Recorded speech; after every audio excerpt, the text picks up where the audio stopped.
Mark 30 seconds. Roger, 30. Mark 15, lights on. 5, 4, 3, 2, 1. This is Apollo Saturn Launch Control. We're T-minus 1 hour, 29 minutes, 57 seconds and counting. Finishing up at this time is the checks of the emergency detection system. Skip Chauvin, the test supervisor, now also making the spacecraft test supervisor, making some checks with the various members of the team launch crew inside the spacecraft. The boost protective cover has now come closed. This is the cover which will protect the spacecraft hatch, both from the jettisoning of the launch escape system and also as it develops some friction as it goes up through the heavy Earth's atmosphere. The crew now, as they prepare the boost protective cover, will also be going around the white room, doing what's called breaking up the white room, or generally preparing it for retraction. Once the closeout crew departs the white room area, that white room will be retracted to a standby position. It will remain in that standby position down through the countdown to the T-minus 5-minute mark, at which time it will come back to the fully retract position. Now T-minus 1 hour, 28 minutes, 52 seconds and counting. This is Kennedy Launch Control. Flip it. That's it, everybody. Go on, Raj. Chuck.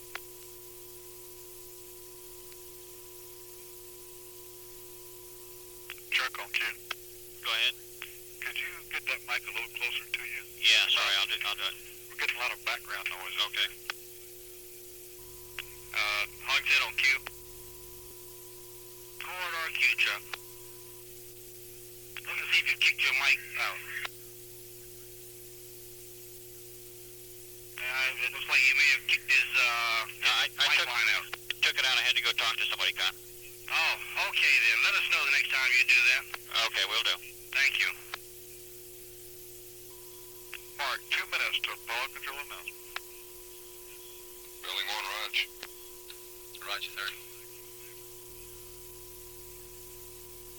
Mark, 1 minute to Apollo control. Roger, 30.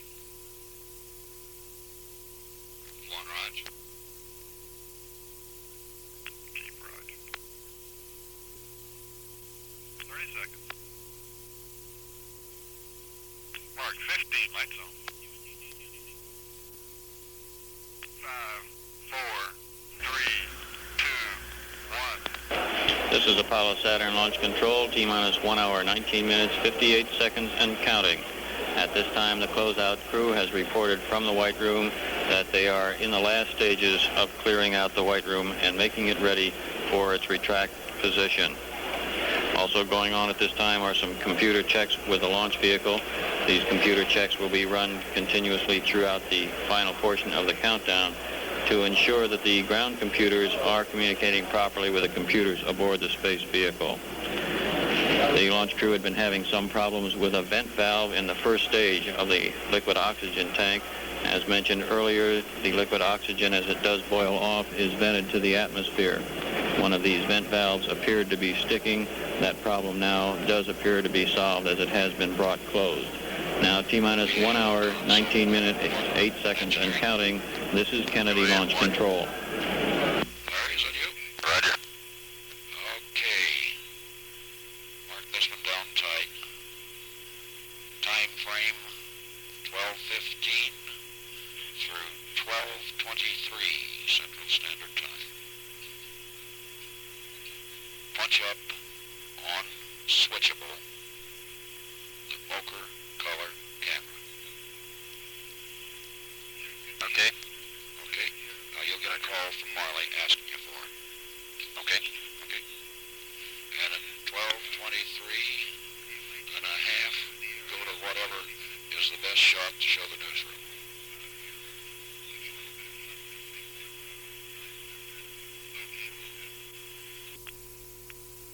Mattingly left for Houston at 6:55 last night aboard a T-38 jet. Mark, 1 minute to Apollo control announcement. Roger, 30. 1, Raj. 30 seconds. Mark, 15, lights on. 5, 4, is Apollo Saturn Launch Control, T-minus 1 hour, 9 minutes, 59 seconds and counting. At this time in the command module, Odyssey, the 3 crewmen, Spacecraft Commander Jim Lovell, Command Module Pilot Jack Swigert, and Lunar Module Pilot Fred Hayes are very busy. The Spacecraft Commander and Command Module Pilot are configuring the stabilization and control system for liftoff and aligning that system with the guidance platform aboard the spacecraft. Also going on at this time is a check of the large propulsion system engine below the service module. This engine can be gimbaled in response to commands. This is done in 2 ways, and these systems are being checked out at this time. There is a thumb wheel control which can set the engine to a preset position for certain maneuvers, and also a rotational hand controller which can be used for the actual flight of a maneuver. These checks are being made now, the engine being gimbaled, with Spacecraft Commander Jim Lovell indicating the position that he is putting these to, and readouts are being made to ensure that the engine is gimbaling in proper response. Also at this time, a final checkout by the crew of the entry monitoring system. Also a final setting of this system. Our countdown proceeding well at this time, T-minus 1 hour, 8 minutes, 40 seconds. This is Kennedy Launch Control.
Insertion. We'll want to play it back at Canary LOS, door. Well, this is 10, but I've got it. Okay, you got all that? Roger. From T-minus 30 through insertion. Roger that. Play back at Canary. Right. We're going to go T-minus 30 this time, Larry? Say again? Go T-minus 30. T-minus 30 seconds. Okay. I told everybody T-minus 10 like we'd always done. Yeah, right. He wants to stretch a little bit. Okay, fine, Daddy. I'll give you your option of either real time or boxed. Okay. Okay, Doyle, it's just about 12 minutes worth of real time, so let's take it real time, okay? No box. I'll give you a box anyway, just for backup. Roger. Broadcast fan, I've got this mic now right on my mouth. Is this okay? Yeah, it'll be fine, sir. Were the last couple okay? They were better, but just getting quite a bit of background noise in there. Okay, I can't get it much closer. Okay, we'll try to see how it works this time. Mark, 2 minutes to Apollo control announcement. One, Roger. Mark, 1 minute to Apollo control. Okay, all Houston stations stand by. This is Roger 1 on that too. All Houston stations stand by. We're going to go direct to live air ground 1 as soon as we get tower clear. Repeat that, Houston. That was just in-house here, Cape. You going to release that? As soon as we get tower clear and take control in Houston, yeah, the PAO will be talking. Okay. Okay? That's SOP all the way through Apollo, sweetheart. Nothing different. We just got a little different situation here than you do there.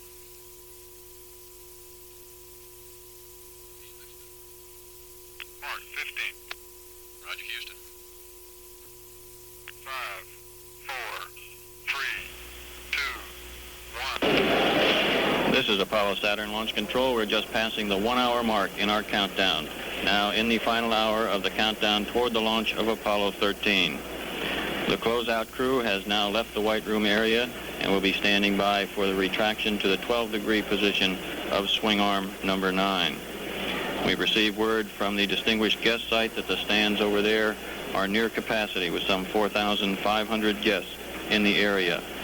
The Vice President of the United States, Spiro Agnew, and Chancellor Willy Brandt, his special guests, have arrived in the area, although they are not at the stands yet. Out on the causeway at a guest site, we have 7,000. This is the largest guest number that we have ever had on our causeway site. To recap our countdown, which has proceeded very well today, we resumed the count after a 9-hour and 13 minutes built-in hold at 4:13 a.m. this morning. At that time, the cryogenic loading began. This is loading aboard the extremely cold liquid oxygen and liquid hydrogen. Liquid hydrogen is the fuel for the second and third stage. Liquid oxygen, the oxidizer used on all 3 stages. RP1, or rocket propellant number 1, is the fuel used in the first stage. It is a kerosene-type fuel and was loaded before the countdown demonstration test back in mid-March. The cryogenic loading went well. There's over 800,000 gallons of cryogenics loaded aboard the Saturn V vehicle at this time.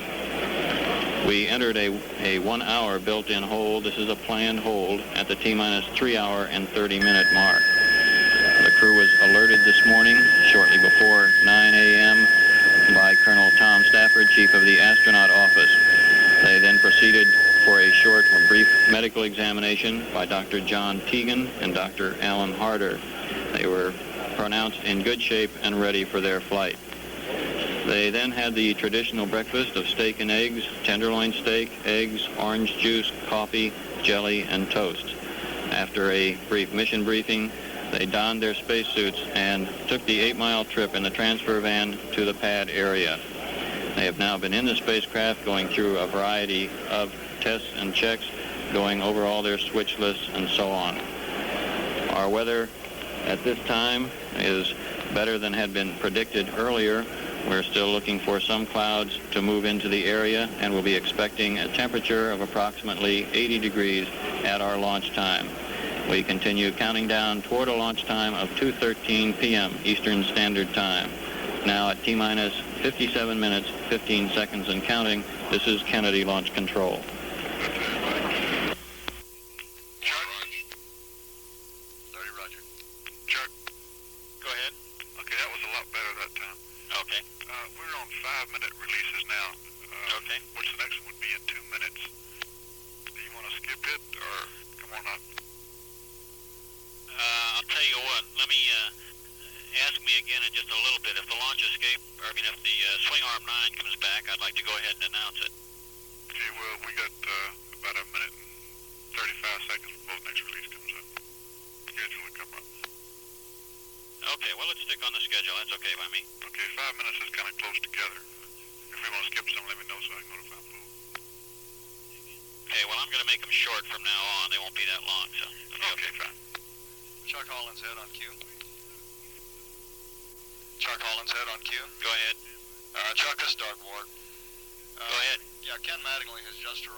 Stand by just a second. Mark, 45 seconds to Apollo control announcement. 1, Raj.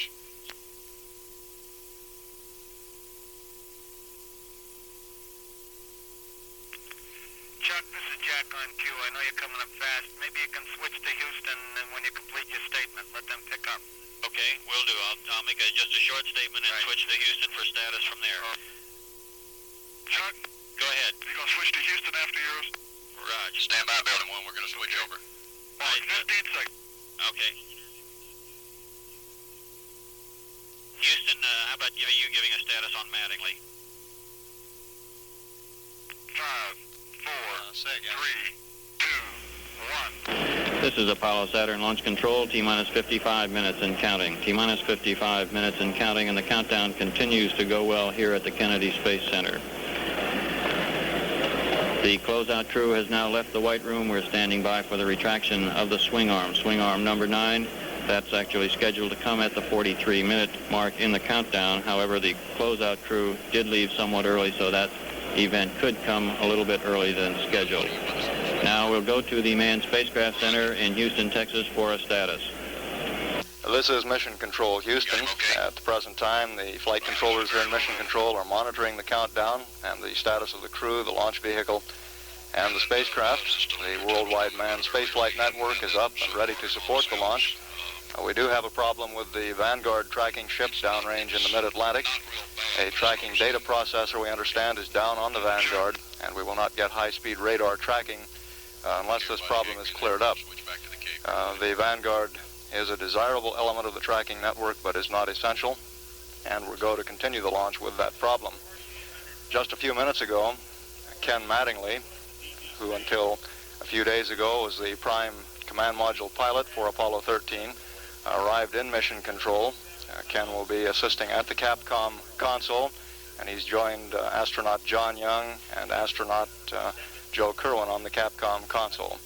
As he arrived in Mission Control, Flight Director Milton Windler greeted him and said, "Sorry to see you here, Ken." This is Mission Control, Houston, at T-minus 53 minutes and 20 seconds. Cape, you got it. Aren't you coming up? No, we're through, and I punched you back up. Neg, not unless you want me to. Okay. Is that a clip? That's a clip from Houston. One right. Sorry, I didn't know you wanted me to. What was that, Chuck? I say, sorry, I didn't know you wanted me back on again. Well, I was kind of playing it by ear, seeing what Houston was doing. Okay. That's all right. Want to kill that light? Cape, this is one. We've still got a light. Thank you. Chuck. Go ahead. The next one's at 23. Okay.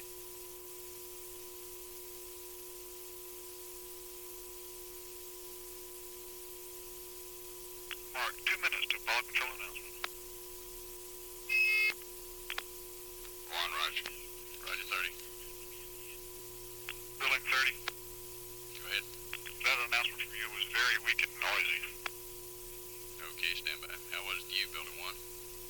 Well, we had that small problem we discussed earlier, but volume is all right. It's coming in about a neg 25, Houston. Larry, next time Doug is going to come up, let me know. I want to call Jim Wilbarger down voice, get him to monitor it. He said they'll check on it. Will do. 30.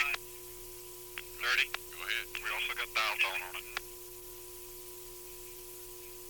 Dial tone? Dial tone.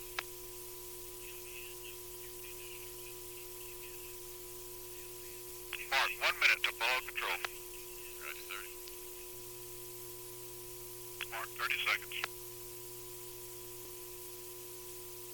15, lights on.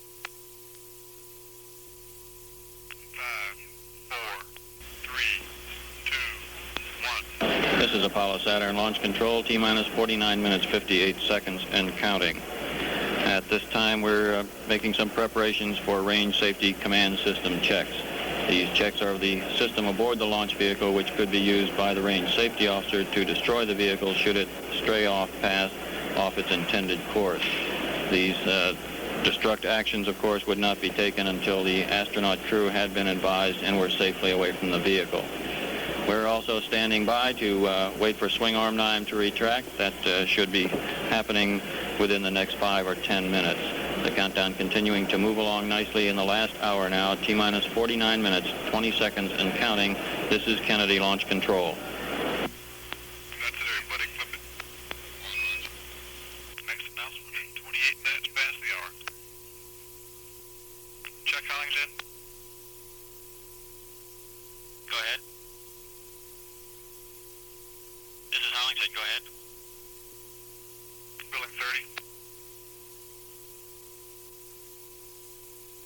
Building 30 PAO. Q. Go ahead. Y'all checking into their space line problem? Did you read that, Chuck? Negative, what? What are you on, Chuck? Q? I'm on Q. ABC wants some times, if you can give them on your next report, when they left the MSOB, when they got in the spacecraft, and that type of thing. Building 1 audio, did you guys get that dial tone on release from us when I got the cape selected? Mark, 2 minutes to Apollo control. 1, Roger.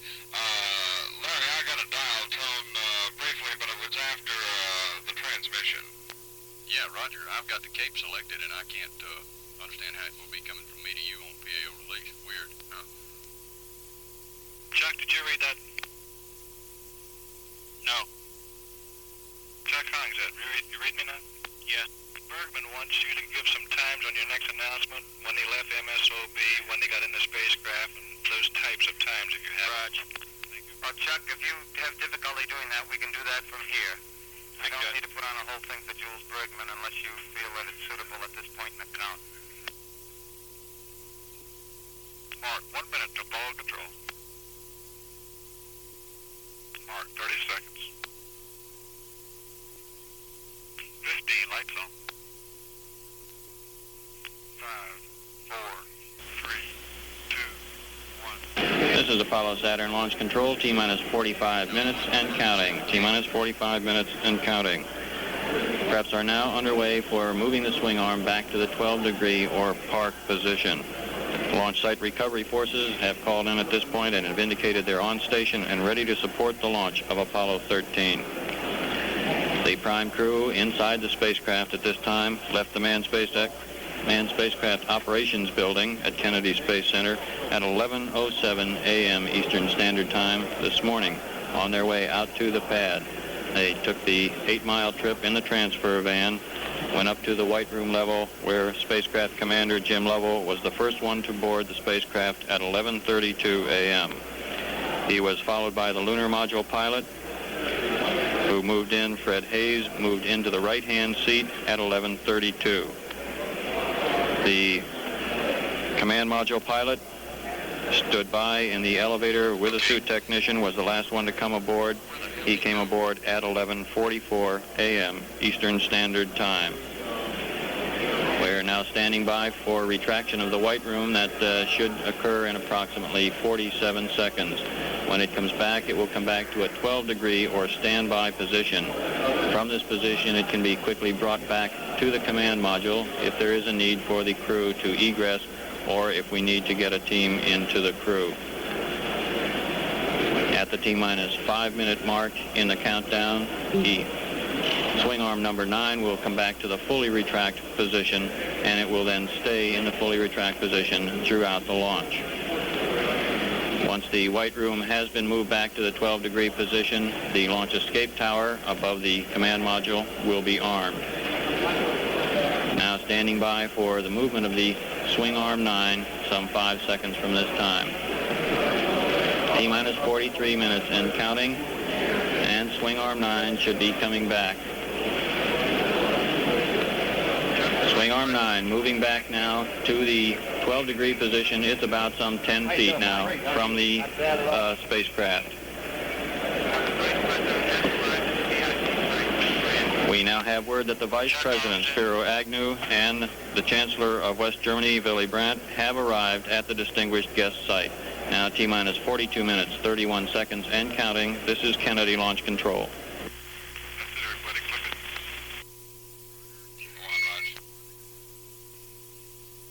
Yeah, Les, I'm sorry. I gave Bergman a bad time there. It's 11:38 for Hayes. I'll correct it on my next announcement.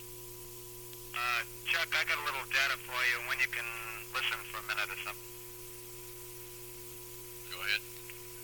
Okay, stand by a sec. Not that I saw. They said they started yelling about it the minute we got it. We took it, so I don't know. They were delighted to have it. They may have taped it, Bill. Mark, 90 seconds to Apollo control announcement. Go ahead with the announcement, Chuck. Never mind me. Mark, 1 minute. Roger, 1. Mark, 30 seconds.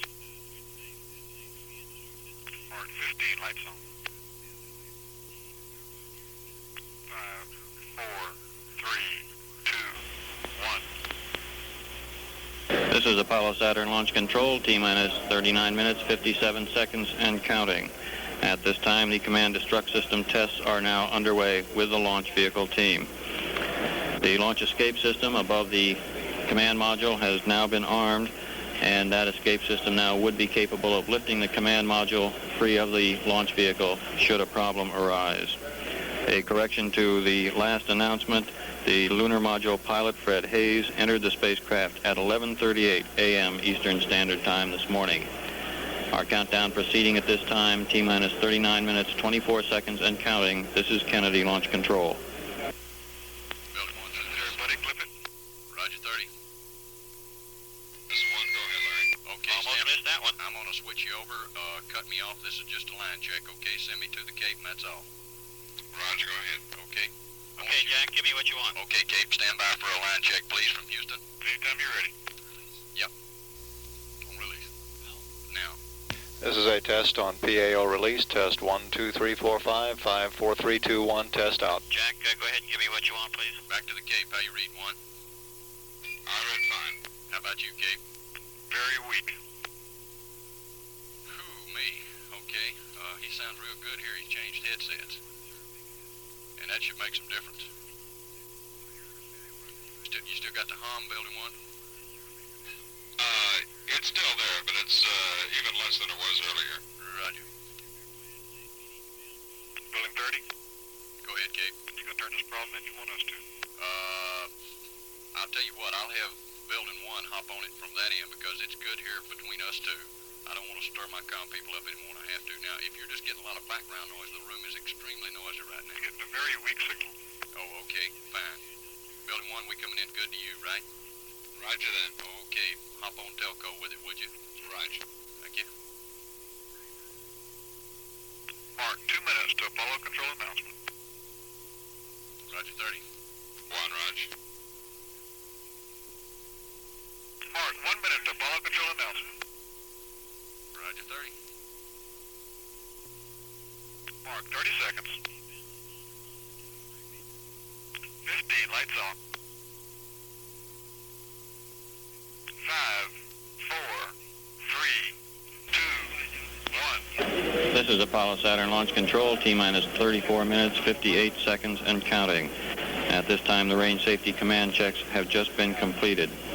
Preparations are now underway for the power transfer test. This is a critical test to ensure that the power can be transferred from the external source, which we have been using to conserve on batteries, to ensure that the power can be successfully transferred to the batteries aboard the space vehicle and that the systems are go on those space vehicle batteries.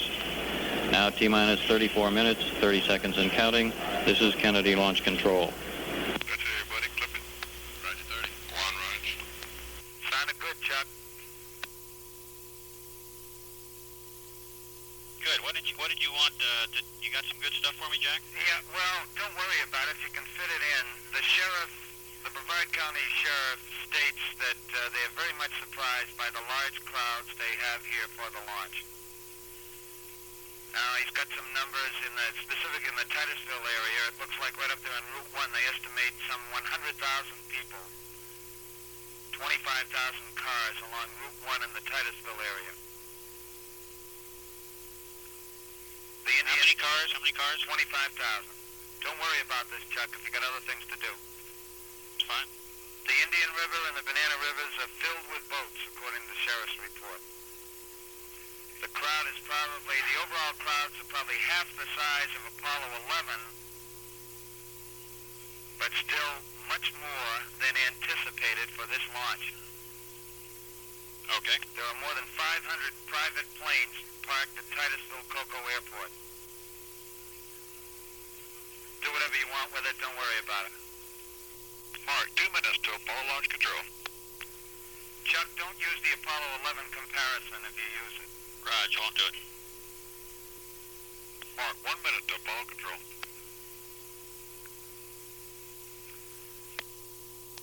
Raj.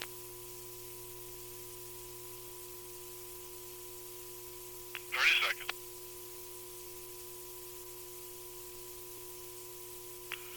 15, lights on. 5, 4, 3, 2, 1. This is Apollo Saturn Launch Control as we move into the final half hour of our countdown. T-minus 29 minutes, 56 seconds and counting. The Brevard Sheriff's Department, Brevard County, Florida, has reported that along Route 1, the closest major highway to Kennedy Space Center, there are some 100,000 people and 25,000 cars parked watching for the launch of Apollo 13.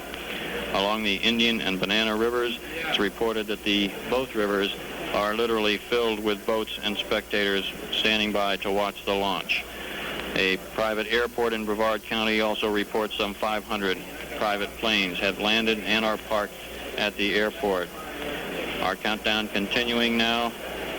The power transfer test underway. T-minus 29 minutes, 13 seconds and counting. This is Kennedy Launch Control. That's everybody. Clip it. One, Raj. Next announcement at 48 past the hour. Chuck? Go ahead. Chuck? Go ahead. Do you know the switch queue at Liftoff? We switched to Houston. Tower clear. Right. We'll be listening to you folks. Stand by. I'm going to pull out the mic cord. Okay. Mark, 2 minutes to Apollo launch control. Mark, 1 minute. One, Raj. 30, Roger. 30 seconds. 15, lights on.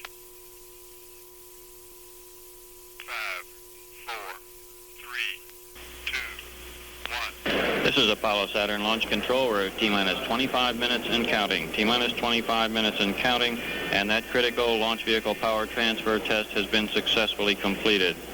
The lunar module will remain on internal power for approximately 10 minutes while the instrumentation aboard the lunar module is thoroughly checked out. It will then be deactivated and won't be reactivated again until the men enter the lunar module on their trip to the moon. As the Apollo Saturn V sits on the pad at this time, it's 214,369 nautical miles from their destination, the moon. Now, T-minus 24 minutes, 20 seconds and counting. This is Kennedy Launch Control. That's it. Clip it, everyone. Roger, 30. What was that number again, Chuck? 214? 214369. Thank you. Building 30 on cue. Go ahead. Any word on this release circuit? Negative. When's your next announcement, Kate? Broadcast band? Go ahead. Okay, when's your next announcement? At 53 past the hour in about 3.5 minutes. Okay, let's give him a quick check. Okay, will do. Building 1, take me off the line. This will be a line check on PAO release, okay? Roger. Shoot me through to the Cape. Here we come, Cape. Waiting on you. Give me a test count, please, on release. Now, right. We got a gremlin in it somewhere. This is a test on PAO release. Test 1, 2, 3, 4, 5. 5, 4, 3, 2, 1. Test out. Okay, thank you very much. Back to Cape Receive, Building 1. So it's very clean here, Larry. Roger, how's your level? Very good. Yeah, we got long lines problems in somewhere. Noise level came up to 30. Yo, Larry on cue. PAO 1 on cue. Go ahead. Yo, Larry 1 on cue. What? Trying to get Larry. Go ahead, 1. Can you get Doug to do another short test count? I've got voice going to monitor and see if they Roger, hear. can do. Give me a short count, Doug, please. Clippus, Doyle, and Cape, we're coming to you again right quick. You there, Cape? Broadcast man on cue. Go ahead. Will do, thank you. Another test count, okay? Roger. Here we go. Go. This is a test on PAO release. Test 1, 2, 3, 4, 5. 5, 4, 3, 2, 1. That is normal level. Roger that. Thank you very much. Back to Cape Receive, everybody. You happy, Hodge? Okay, our noise seems to be gone, and did the Cape say their level was good? Roger that. Okay, he was monitoring. He said it sounded good leaving there, going both directions. So, looks like we're go right now. Roger that. A little prayer wouldn't hurt if you got anybody over there that's capable of it. Chuck on cue if you got a second. Mark, 1 minute to Apollo control. Go ahead. Somewhere along the line, you might throw in the Vice President, Willie Brandt, and this time mention Secretary of State Rogers. Okay. We left him out last time. That'll cover us VIP-wise. Okay. Doesn't have to be this time. 30 seconds. 15, lights on. 5, 4, 3, 2, 1. This is Apollo Saturn Launch Control, T-minus 19 minutes, 59 seconds, and counting. Now, it's passing the 20-minute mark in our countdown, and the spacecraft test supervisor has indicated that they're running just slightly ahead of that in their countdown. The command module pilot, Jack Schweikert, is now pressurizing the service module reaction control system. This is the system on the service module, which consists of 4 quadrants with 4 engines each. Each one of these develops 100 pounds of thrust. He's arming these systems by letting the hypergolic fuels, these are monomethyl hydrazine and nitrogen tetroxide, flow down through the system down to the final valves. Hypergolic fuels ignite on contact, so once those final valves are open, they would ignite and the system would be activated. Schweikert also reading out the temperatures and pressures of that system. The countdown moving along well at this time, T-minus 19 minutes, 4 seconds and counting. This is Kennedy Launch Control.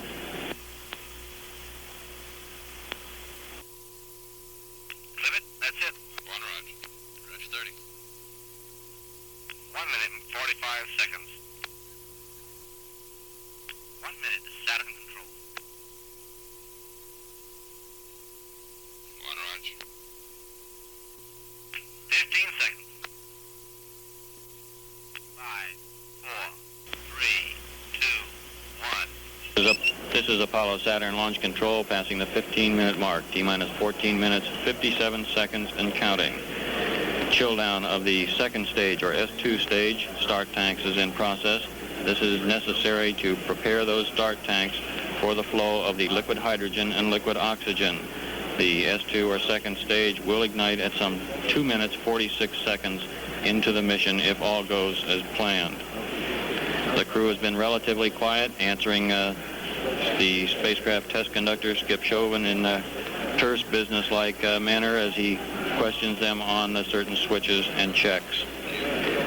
In the distinguished guest site, the Vice President, Spiro Agnew, the Chancellor of West Germany, Willy Brandt, and the Secretary of State Rogers, all with a large crowd over there awaiting the launch of Apollo 13. Our countdown continuing to go well at this time. The spacecraft is now going to full internal power.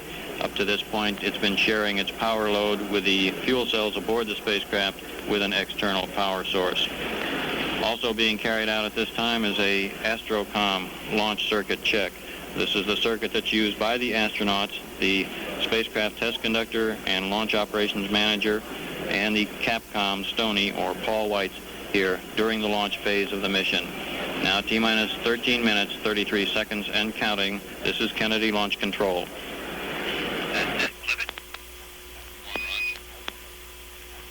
Chuck, you're sounding good. Just keep it up. Thanks, babe. 2 minutes to Apollo Saturn control.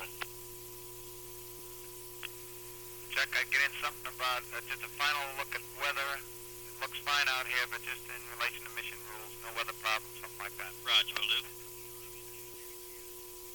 1 minute to Apollo Saturn control, Houston. 1 Roger.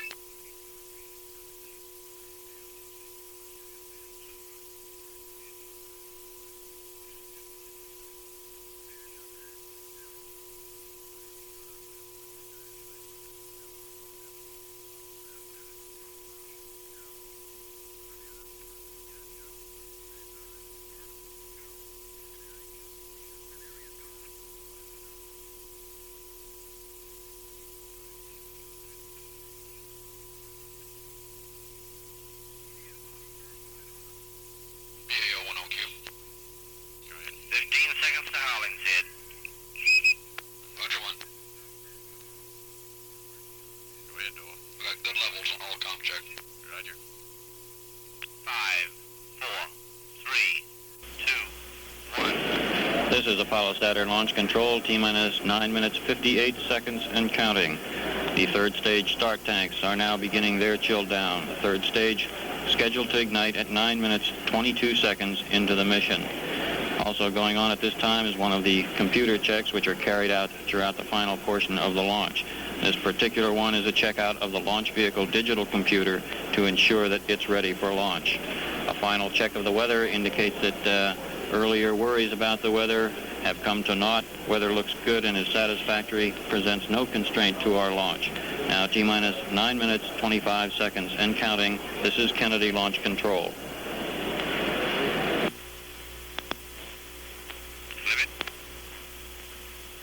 Roger, 30.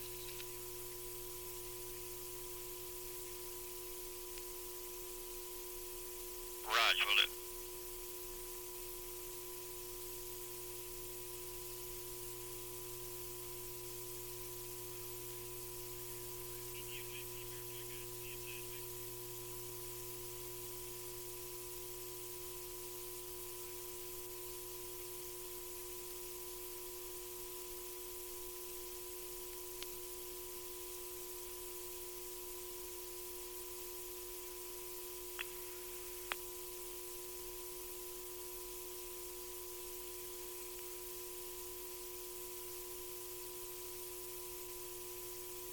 Larry on cue. Go ahead. Do you know the phone number in the VIP booth? Negative. Okay. Check with Doug and see if he does. Ready?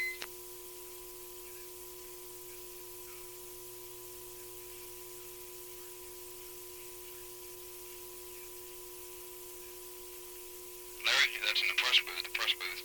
In the press booth? Roger. Okay, just a second.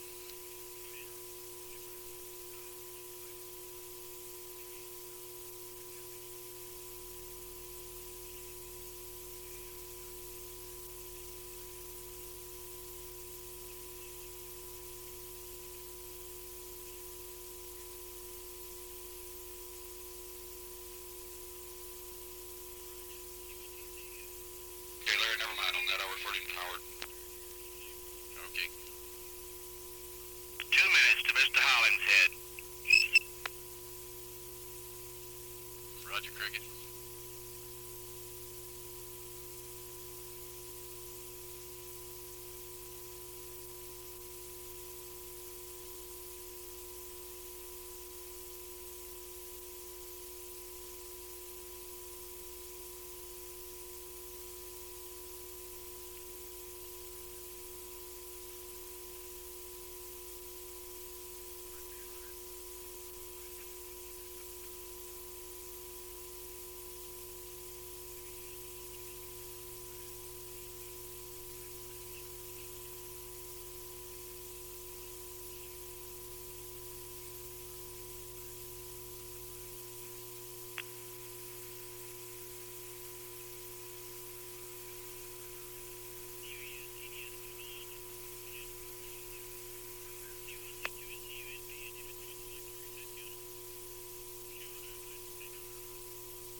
Hollingshead.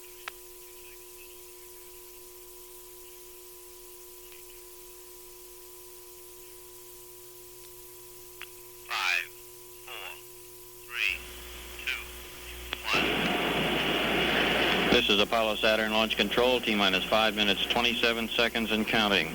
Now as we move into the final phase of the countdown, we're receiving go, no-go checks from various elements of the launch team. The spacecraft test conductor, Skip Chauvin, gave the test supervisor a spacecraft ready. At that time, on our large status board here in the firing room, the green light came on behind the spacecraft. Green light now is also on behind the emergency detection system. standing by for more checks. The mission director, Chet Lee, from the Manned Spacecraft Center in Houston, says we are go for launch, and the range indicates the range is ready to support. Chill down of the S-4B stage. Chill down of the S-4B stage being completed at this time. The S-4B will ignite into the mission at 9 minutes 22 seconds. Swing arm number 9 now is retracting to the full retract position. Swing arm number 9 coming back to the full retract position. And the Director of Launch Operations, Walt Caprian, has given Apollo 13 a go for launch. We're now approaching the 4-minute mark. At the T-minus 4-minute mark, we'll be standing by for Jack Baltar, the launch vehicle test conductor, to say that his launch vehicle team is ready to carry out the final phase here of the countdown. At the T-minus 3-minute 7-second mark, we will get the ignition sequence start. This will put us on an automatic sequencer, and the remainder of the count from that time will be on automatic. The sequencer can check out literally hundreds of items in the space vehicle. At the same time, the team here in the Launch Control Center will be monitoring red line values. These are such things as temperatures and pressures, which we do not want to either go above or below. A final communications checks now. The astronauts on the Astrocom circuit, and Launch Operations Manager Paul Donnelly, during his final check, said, "Good luck, head for the hills." He was referring to the hilly Frau Morrow region of the moon. As we come up on the T-minus 3-minute mark at 3 minutes, the capsule communicator, Paul Weitz, will begin reading out the minus time to the crew. Looking up at our status board now, we can see that the spacecraft, or the first stage preparations, are now complete. The firing command has now been initiated. This is the automatic sequencer, and we have a confirmation on our status board that the launch sequence has started. We're now in our final 3 minutes of the countdown, 2 minutes 56 seconds, and Apollo 13 continues to be go. The astronauts still reporting back from the spacecraft Odyssey. Spacecraft Commander Jim Lovell says Odyssey is go. He will be the last one to perform a function here during the countdown. At the T-minus 45-second mark, the Commander Jim Lovell will set the final alignment of the spacecraft guidance. That's the last crew action before the liftoff of Apollo 13. We continue to aim for a liftoff at 2:13 p.m. Eastern Standard Time. Now T-minus 2 minutes, 18 seconds and counting, and our count continues to look good. Our weather is no constraint to launch today. Earlier fears about the weather seem to have dissipated. A stationary front over the Florida-Georgia border has not sent down the predicted bad weather that we had feared. We just passed the 2-minute mark, in the countdown, and the pressurization now of the vehicle tanks is beginning. The third stage liquid oxygen tank has now been pressurized, and the second stage liquid oxygen tank has been pressurized. We'll be making our final transfer from external power source, that is from the external power source at the pad, to the launch vehicle batteries at the T-minus 50-second mark. We'll be keeping an eye on that power transfer at T-minus 50 seconds. The S-4B propellants, now all pressurized. S-4B propellants, that's the third stage of the Saturn V pressurized. 1 minute, 15 seconds, and counting. The spacecraft equipment now is on its own internal cooling. It's been sharing its cooling getting its cooling from an external power source up to this time. We're now approaching the T-minus 1 minute mark. T-minus 1 minute, T-minus 1 minute, and counting. Now in the final minute of our countdown. At the 30-second mark, swing arm number 1 will retract. T-minus 50 seconds. As we pass the T-minus 50-second mark, the power transfer takes place. First stage, second stage, third stage, and the instrument unit going to internal power. T-minus 37 seconds, and our count continues to go well. We'll be looking for an ignition of those 5 first stage engines at the T-minus 8.9 second mark. We've passed T-minus 30, T-minus 25 seconds and counting, and Apollo 13 is go. T-minus 20 seconds, T-minus 20 seconds and counting. 17, guidance release, 15, 14, 13, 12, 11, 10, 9, 8. Ignition sequence has started. 6, 5, 4, 3, 2, 1, 0. We have commit and we have liftoff at 2:13. The Saturn V building up to 7.6 million pounds of thrust, and it has cleared the tower. This is Mission Control Houston. We appear to have a good first stage at this point.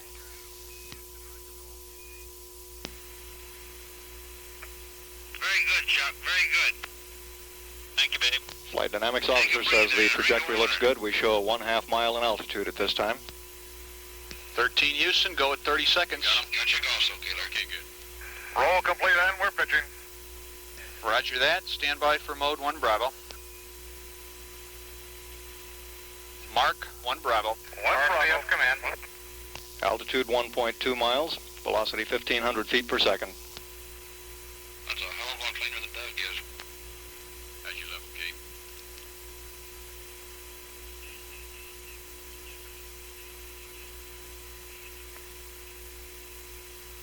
"13 Houston, go at 1. We show the cabin relieving. 13, roger. And at 1 minute 10 seconds, we show an altitude of 4.1 nautical miles. Downrange 1 mile.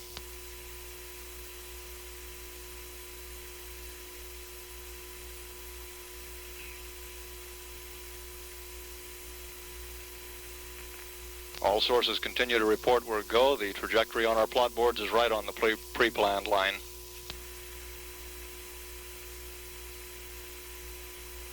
And the booster engineer reports we're now through the region of maximum dynamic pressure and we're go.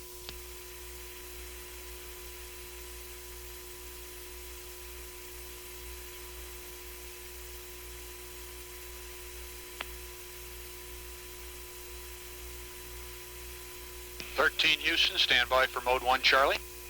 Mark, you're 1 Charlie. Mark, 1 Charlie. And 13, you're go for staging. Go for staging, roger. We're EDS manual. Altitude now 17 miles, coming up on staging.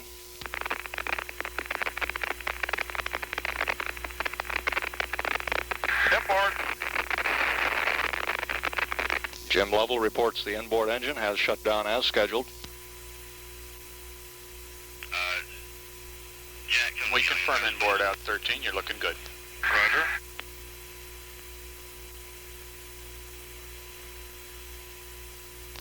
Coming up on 30 miles altitude.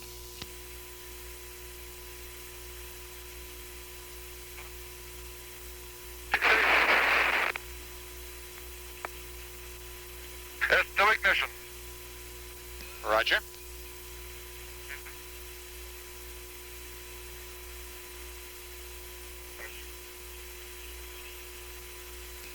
Houston, trajectory's good, thrust is good. Roger. Capcom Joe Kerwin confirming to the crew that the second stage looks good at this point. We're now 46 miles high, 78 miles downrange.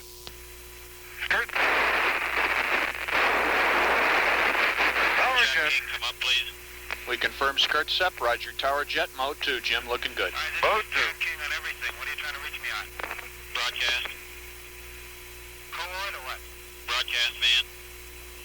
Launch vehicle. Go ahead, Chuck. Telling Jack I'm trying to reach him on broadcast van.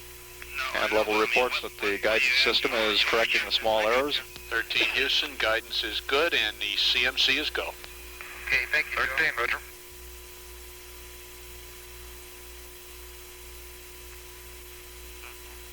Coming up now on 4 minutes. We're now at an altitude of 63 miles.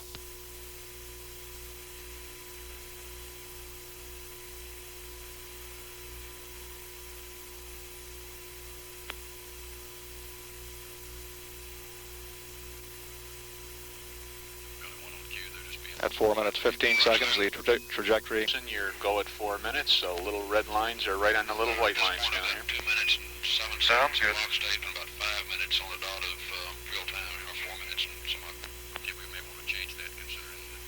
Roger that, I'll say anything. I'll be ready with both.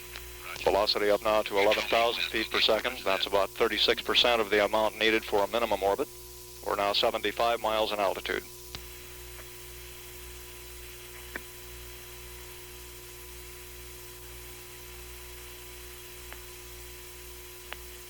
...222 miles downrange now. The Ecom reports. Up 5 minutes, you're looking perfect, over. 13, roger.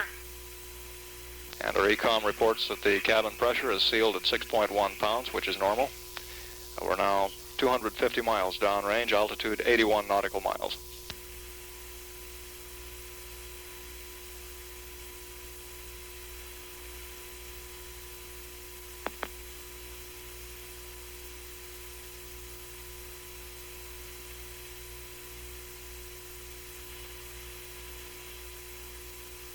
And at 5 minutes 30 seconds into the launch, we continue to look very good on the second stage. Jim Lovell just reported the inboard engine is shut down as scheduled. Oh. 13 Houston, stand by for S-4B to COI capability. S-4B to COI, roger. Roger, you've got it now, Jim. We've got S-4B to COI. Booster reports that the inboard engine shutdown was a bit early. We're continuing to burn on the 4 outboard engines. 13. Go ahead, sir.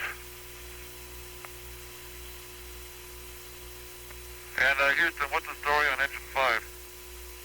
Jim, Houston, we don't have a story on why the inboard out was early, but the other engines are go and you're go. Roger.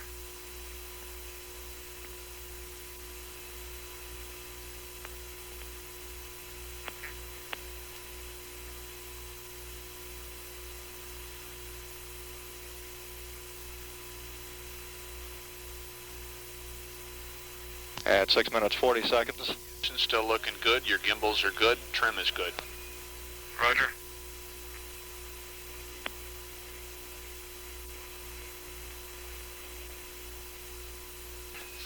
Houston, level sense arm time 8 plus 3.8 nominal.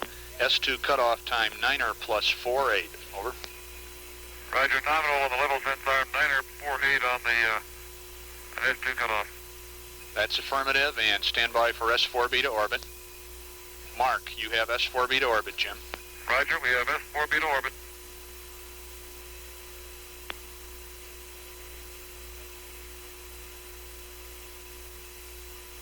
We still have 4 good engines on the Saturn second stage. We show an altitude of 96 nautical miles, 545 downrange.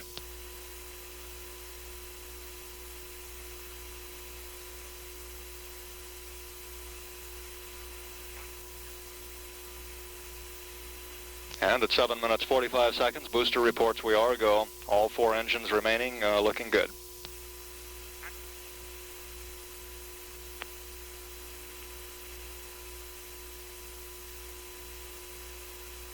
The early shutdown of the center engine would cause no problem. We would burn a little bit longer than normally scheduled. Houston looking good at 8 minutes.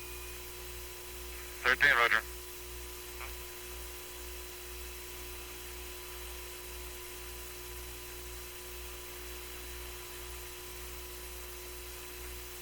And at 8 minutes 17 seconds, we show a velocity of 18,000 feet per second. That's about 71% of the amount needed for a minimal orbit.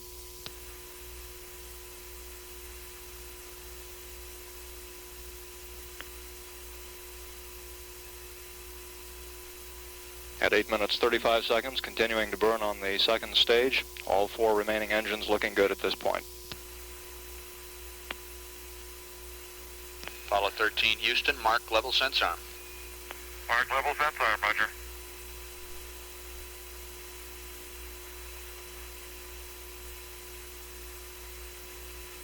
Apollo 13 Houston at 9 minutes, you're go. The CMC is go.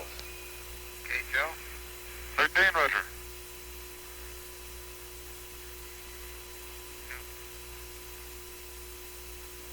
Our predicted shutdown time on the second stage is 9 minutes 48 seconds. Flight Director Milton Windler getting a staging status now from his flight controllers. 13 Houston, you are go for staging. 13, roger, go for staging.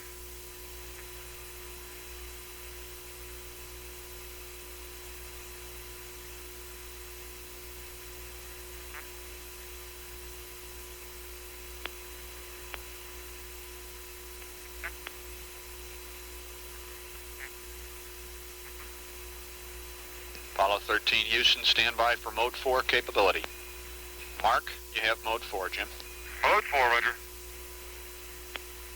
Staging. And level report staging. And S4 ignition, Houston. Roger that, Jim. Thrust looks good. Roger.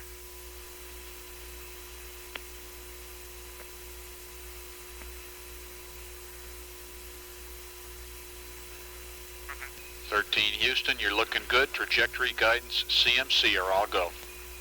Thank you, Joe. And at 10 minutes 30 seconds, we are now 102 miles in altitude, 1,080 miles downrange.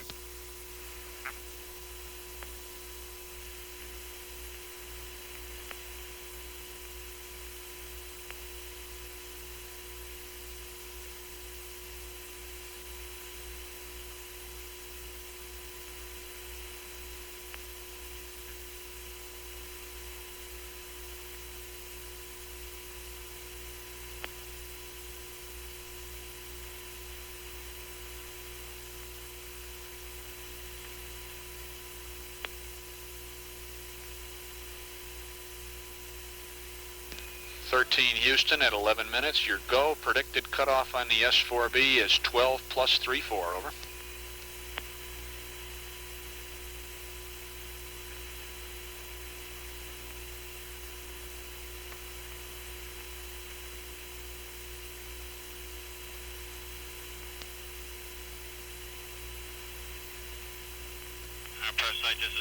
Apollo 13, Houston, your go at 11 and a half, and predicted cutoff time is 12 plus 3-4, over. Understand, 12 plus 3-4 predicted cutoff time. That's affirmed.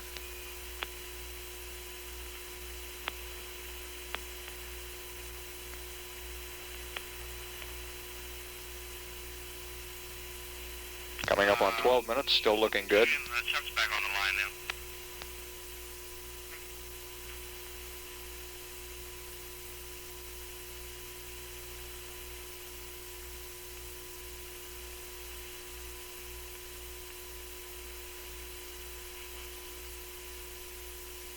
Now that you've done that, Chuck, We're standing by now for a crew report of third stage shutdown. You join Haney starting Monday.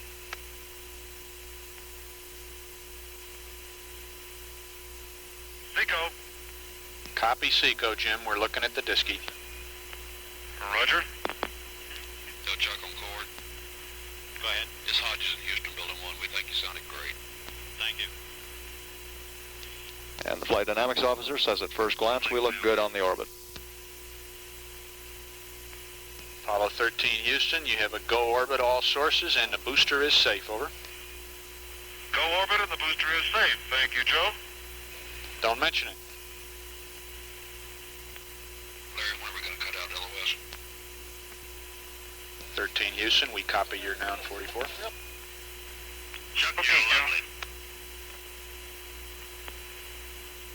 That's right, wave to your public. The booster engineer reports at this time that the S-4B third stage looks good, being configured now for orbital operations. We're standing by for a confirmation from the flight dynamics officer of our preliminary orbit. You listening to forward, Larry? Say again, Doyle. You listening to forward? No, I'm not, Doyle. Apollo 13, Houston, your preliminary orbit down here is 102.5 times 100.3, and everything is looking good. Roger, Houston, and it looks good to be up here again. I'll bet. He doesn't chew gum. Apollo 13, Houston, I have your Z torquing angle. You ready?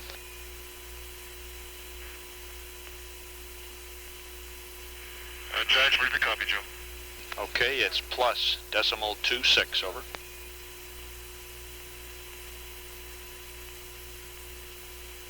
Okay, Joe, plus 0.26. That's Roger.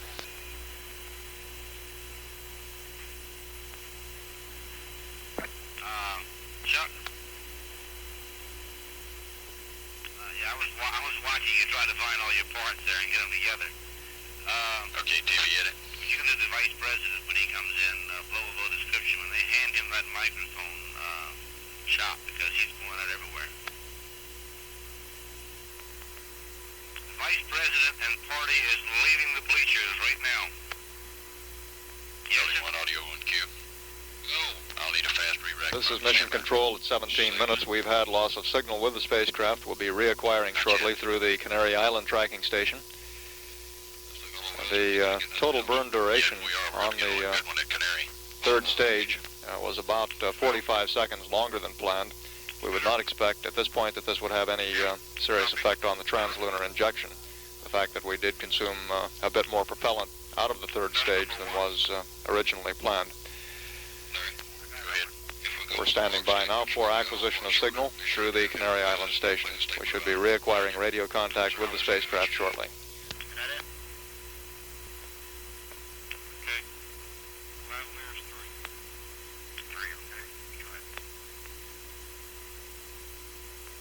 Broadcast man. Broadcast man on cue.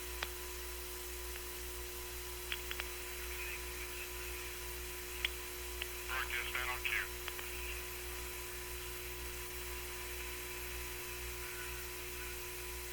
Hello, broadcast man, boost on cue. Broadcast man on cue.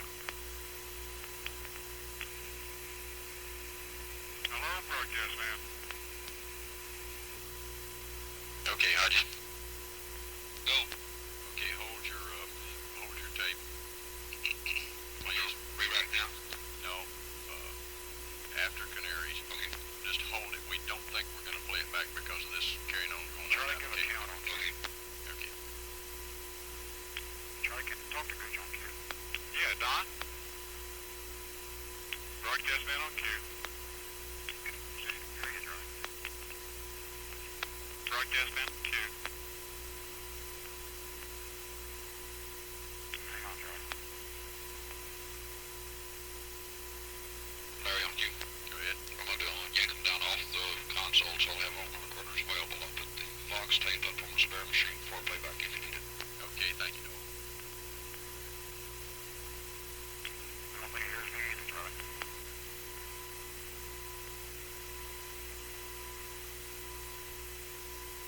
Broadcast man on cue.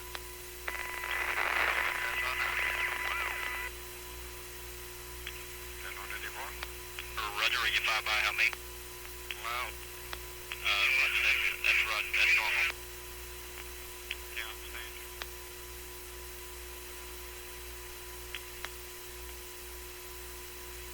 Broadcast man.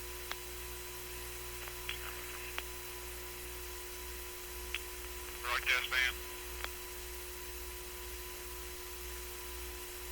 Long one on cue. Go ahead. Yeah, region 5 by how many? Loud and clear. Let's take this thing out. Okay. Monitor position 10. Okay. Mic 3. Do it.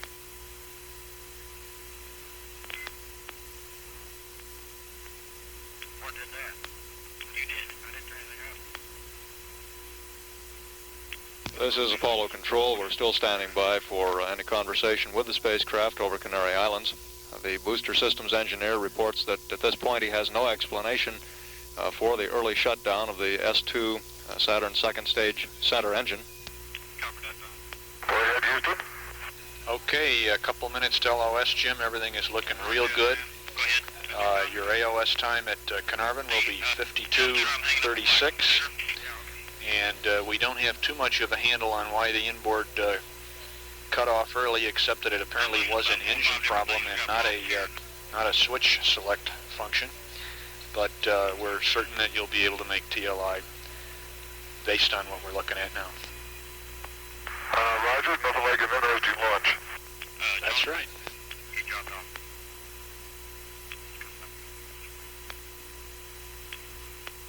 Back to the van. Where's going back to the van? Okay, I'm on cue, you hear me? I'm on cue. Right. Okay, I'll give you the cue. Can you see my picture up there, Chuck? Chuck, you see the picture? Camera 59?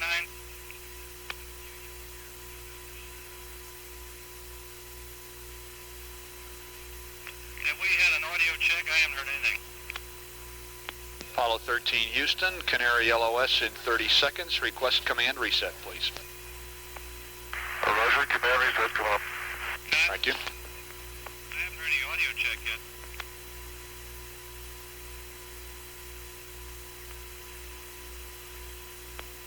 Yeah, I got it. Video recorded. You hear that audio? Wow sound. Okay, you Apollo hear that 13 Houston, request low bit rate, please. Over. Low bit rate. IT? Stand by, Larry. Video recorded. You don't hear that yet, Roger? We don't get any audio up at our tape deck. Video recorders, when you hear audio, tell me, will you please? This is Apollo Control. We've had loss of signal now with the spacecraft at the Canary Island tracking station. We won't reacquire again until the spacecraft reaches the tracking station at Carnarvon, Australia. That will be at a ground elapsed time What line are we supposed to hear this of audio on? 52 minutes 36 seconds. Larry, one on cue. Go ahead. Pull the tape down. Recapping, Number 11? at the time we lost contact with the spacecraft through Canary Islands, Roger, we are taping all we look to be in very good shape for the Here they come. Do you hear me? Trans-lunar injection burn with the Saturn third stage. The second stage center engine shut down about 2 minutes early. The total overburn time on the third stage was about 10 seconds. And we don't expect that this would have any effect on the trans-lunar injection. Yeah, come on up, At Chuck. 25 minutes 20 seconds, this is Mission Control, Go ahead, Houston. Chuck. Chuck, go ahead. Firing Room 1 at the Launch Control Center at Kennedy Space Center. The Vice President of the United States and Chancellor Willy Brandt are now entering the firing room. They're making their way up to the management level of the firing room, where they'll be greeted here by the senior members of the launch team. Dr. Kurt H. Debus, the Director of Kennedy Space Center, now shaking hands with the Chancellor. Behind Dr. Debus is NASA Administrator Dr. Thomas O. Payne.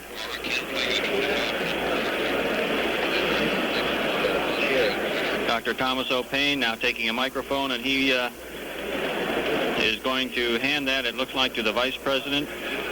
He first is going to address the team here in the Launch Control Center. Ladies and gentlemen,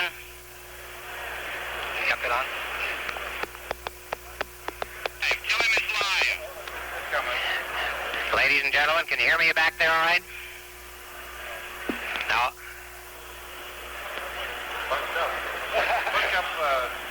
I don't know. We can hear him everywhere. He's doing the talk.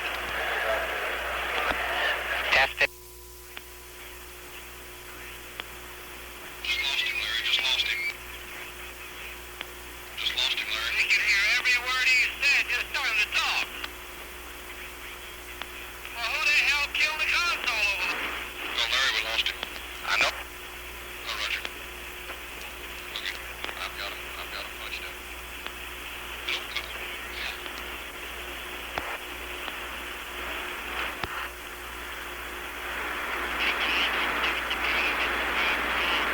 Okay, broadcast now. Yeah,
I know. Some idiot over there, when he started tapping and saying, because it's all right, we were hearing him loud and clear, pulled the plug out and tried going looking for a hole to put it in.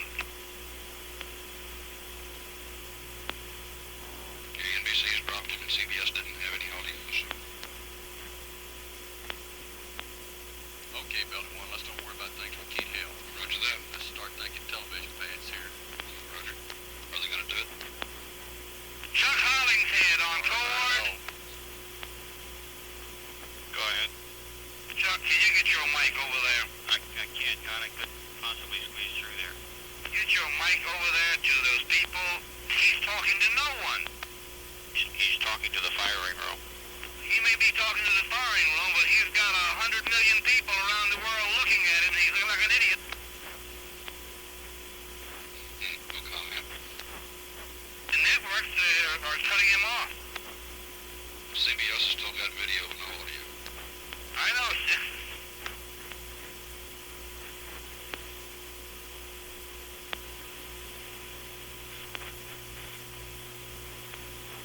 You just...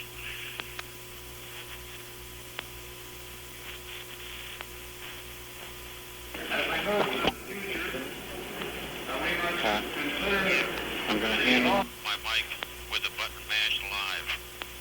Hand it to anybody over there, just so we can hear something. Give it to Divas. Give it to... Put it around... Building 1 over You know. Building 1 over here. Okay, take me off the line, please, sir. We're going to run a check from Building 8. Roger. Okay. Now they put a tone on...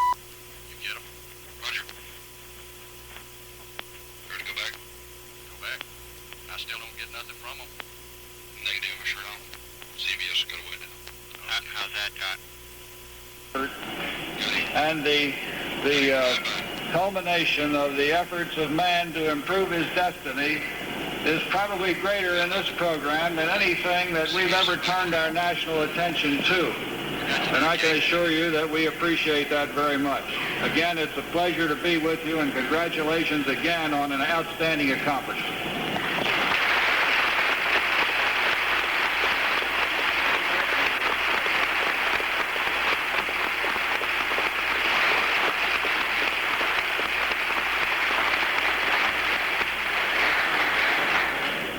May I now introduce His Excellency, the Chancellor of West Germany.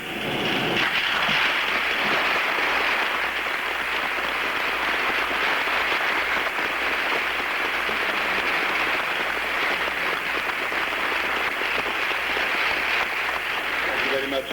Mr. President, I just wanted to say that I feel honored and deeply grateful to have been invited to the launching of Apollo 13 and to have this opportunity not only to extend my personal good wishes for a successful journey to the astronauts, but also to congratulate all those of you, those who are here and many others in this great country who have prepared and are actively involved in this project.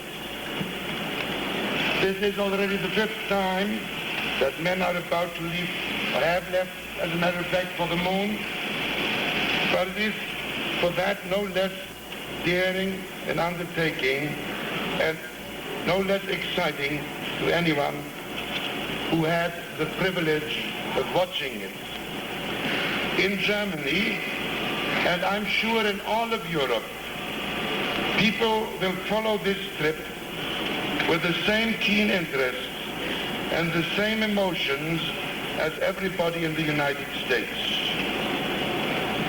You here, gentlemen, together with all your colleagues, indeed are going in peace for all mankind. And on behalf of all my countrymen, I wish that this not only will be a successful trip and a safe return, but further progress for mankind. Thank you very much.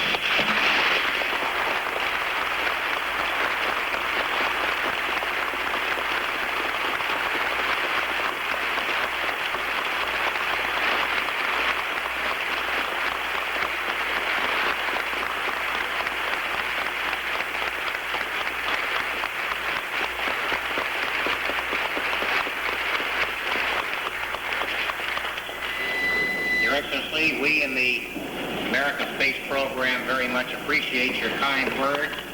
We would like to give you a memento of your visit to Cape Kennedy to witness the launch of Apollo 13. We thought that a Saturn V rocket would be the appropriate memento, but it was too large to fit in your airplane, and so we have a somewhat smaller version here, which we hope that you will take with you as a reminder of the successful launch of Apollo 13.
Somebody killed it, Doyle. Is that it? As far as I know. Broadcast said nothing to me. Broadcast man on cue.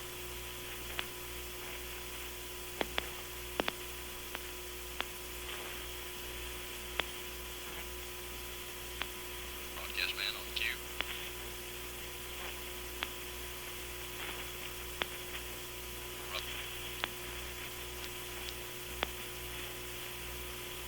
Go, broadcast man on engineering.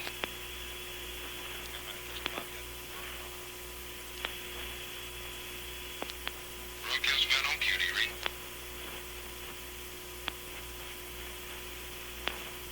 Eric. Broadcast man on cord. Go. Can you meet Larry Worrell on cue? Say again? Can you come up on cue, please? Roger. Go ahead. Broadcast man, this is Houston PAO. Hey, is that a clip on this stuff, or is that all, or what? Gonna have to be for right now. Well, that's not what I'm asking you. Should we stay with you guys or not? Stand by. Calling head on cue. Go ahead. Go ahead on cue. Can you get your mic back up? Raj, you want me to come up? Negative. Can you get the boat stretch over there? No. Well, just point it in the general direction. See what we can do with it. Okay, they're not really saying it. Looked like they were through. Yeah, I thought they were through.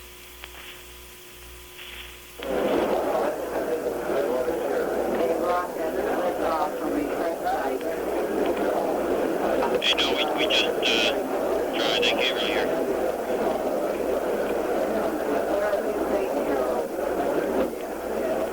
True symphonic orchestras.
that a clip, Barricade?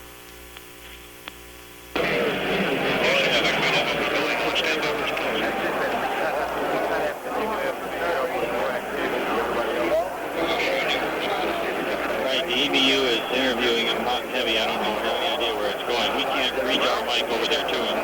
We'll try it again here. Hey, Paul, can you tell him that that's not coming through that mic and ask them if they can speak into this one? It isn't at all? It isn't coming in at all? Hey, punch up one of those and say what's in line.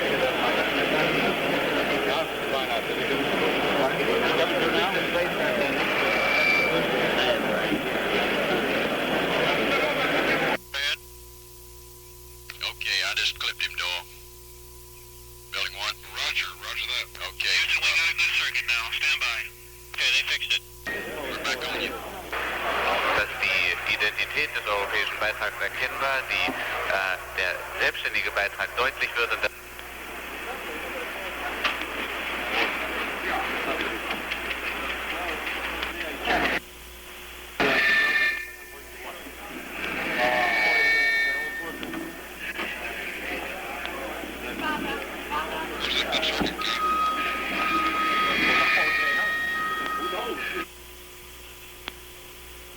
Alright, I clipped him again, Doyle. Roger.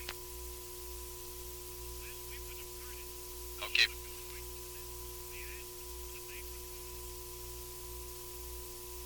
Broadcast band.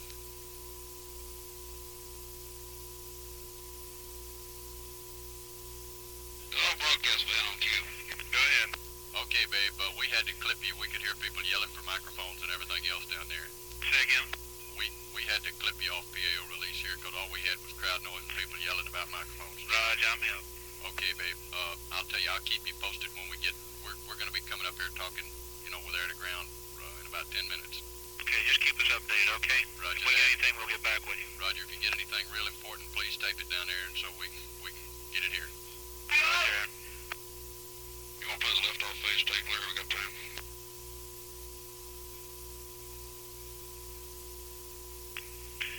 Houston, this is the broadcast van. Go ahead, broadcast band. Switch your line. We'll be ready to take you whenever you're ready. Just cue us. Okay, Looks like we'll have nothing further from here. Roger, Except a press conference at some time like plus 1 hour possibly. Okay, I've got you. Keep you advised. Okay. Building 1? Yeah. Okay, you guys be advised if they decide to have the press conference before we hit Carnarvon, stand by to play catch-up. Roger that. We're in catch-up prep mode right now. Roger, good. It's been there for quite a while now. Okie dokie.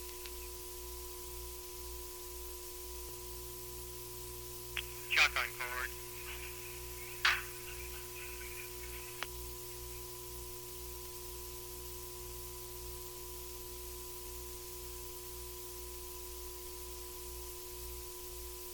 Van on cue.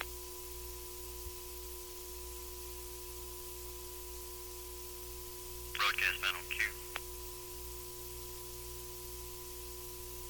Yeah, unless, or Alabrando, I just checked with Donnelly. He said that it was screwed up here in the firing room and it was done by test support. I'll try to track that down a little further.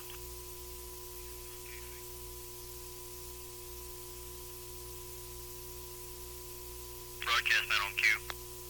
Go ahead. Roger. Can you give me a feed or something out here? Where's Charlie? All right, stand by. It is on tape. Bob Mosier says that everything was taped here in the firing room. That's what he says. Are you asking me if it's videotape?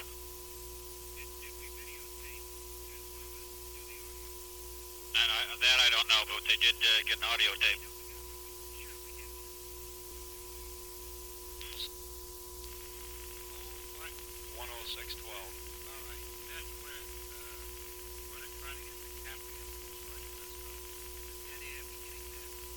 Squeeze that in before we reacquire for the stateside pass. That's evening. Yeah, okay. Did anybody at the Cape read that?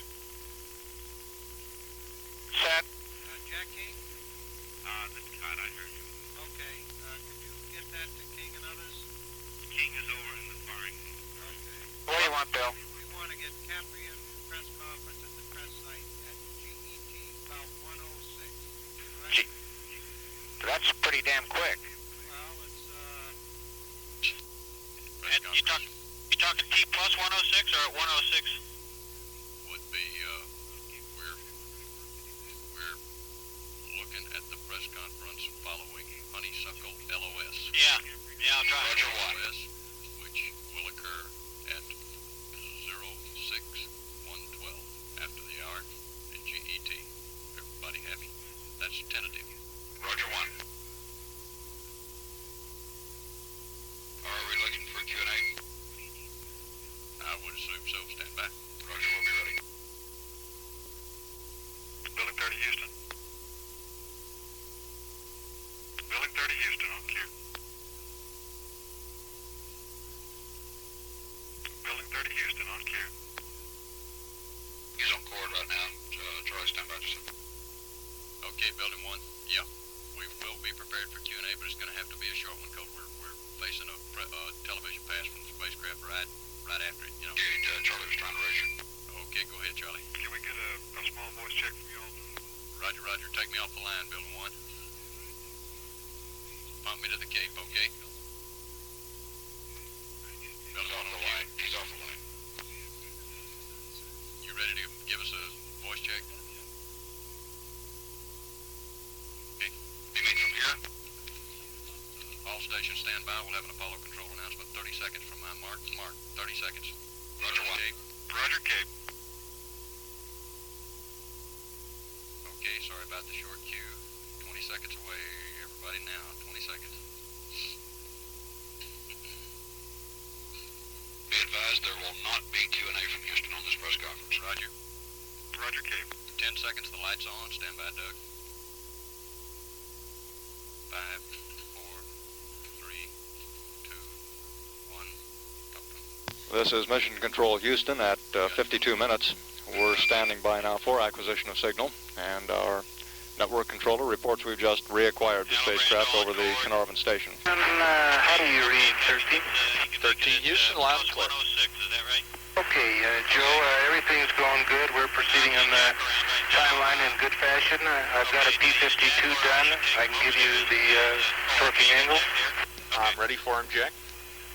Okay, use now 26, stars 26 and 33. The star angle difference was all balls. Now 93 minus 067 minus all balls plus 0.162. The time of torquing was 45 minutes, 35 seconds. 14 minutes from now. Well, that sounds marginally acceptable. For a new CMP, it ain't too bad. Yeah. Okay, 13, we got nothing for you at the moment. Everything's looking good. We're looking at your data now. Okay, stand by, Howard.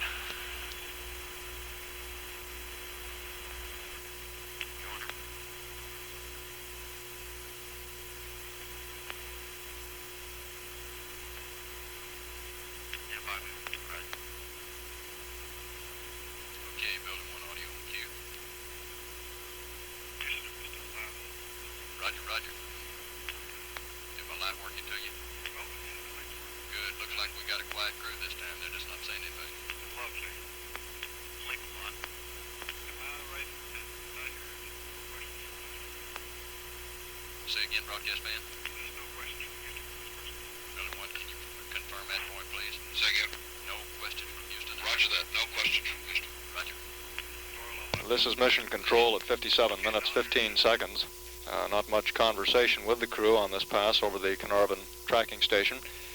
Jack Swigert reported that the platform had been aligned as called for in the flight plan. There's not a great deal of activity scheduled in the flight plan at this time. Flight Director Milton Wendler has checked the status with his flight controllers, and Capcom Joe Kerwin will be passing that up to the crew shortly.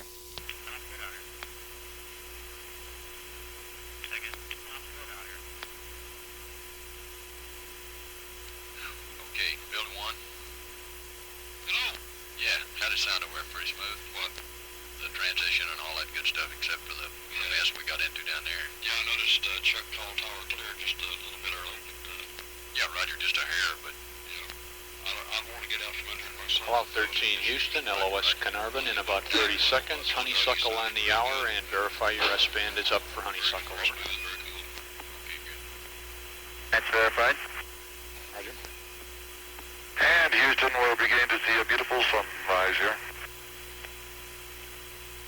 Roger that, Jim. Exceptionally clean. Roger. Less on cue. We've had loss of signal now with the spacecraft through Carnarvon. Apollo 13 will be coming within range of the tracking antennas at the Honeysuckle Creek, Australia station in less than a minute. We'll stand by for reacquiring. Less on cue. And at 1 hour, 10 minutes into the flight of Apollo 13, we should be reacquiring radio contact with the spacecraft through Honeysuckle Creek momentarily. Roger that. At 1:28. Recapping briefly the situation during the launch, we had a normal first stage burn. The second stage ignition was normal, up through 5 minutes and 30 seconds, at which time the inboard engine number 5, shut down early. The center engine had been scheduled to shut down at about 7 minutes and 44 seconds ground elapsed time. The cutoff on the second stage was at about 9 minutes 48 seconds, about 30 seconds early, and the total excess burn time on the third stage was about 10 seconds. Capcom Joe Kerwin has just put in a call to the crew. We've had acquisition of signal. We'll stand by for conversation with the spacecraft. 13 Houston through Honeysuckle. Roger, Houston. 13 here, reading you loud and clear. Okay, S-band sounds good, Jim. Building 1, how's your audio?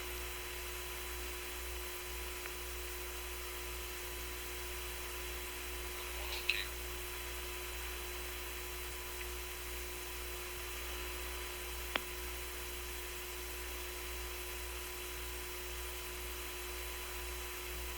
Go ahead.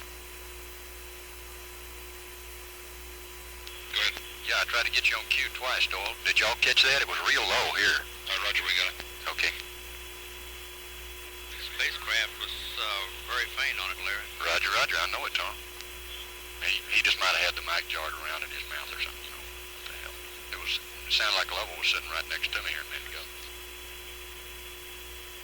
Boy, they ain't saying a damn thing, are they?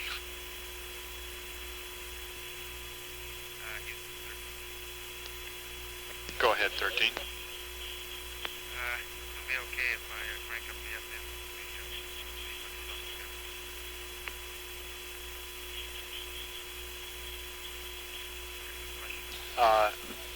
You're coming in weak. I didn't quite copy it.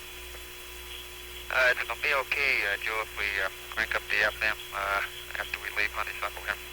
Oh, stand by on that one.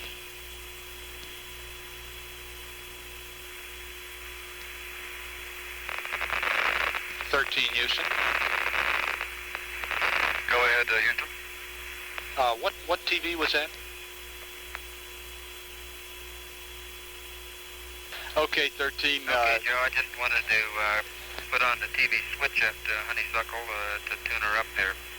Roger, I'm being prompted, and you've got to go for that. You can turn it on, go to TV, and we'll see you that way over the States. Okay.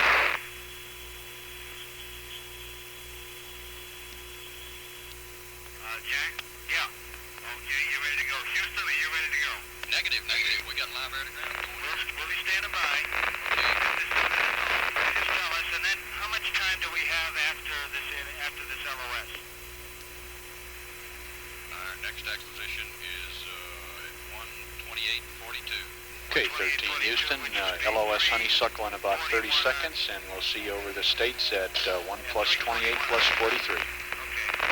I'll be looking to cut to give me a cue about that time on cutoff.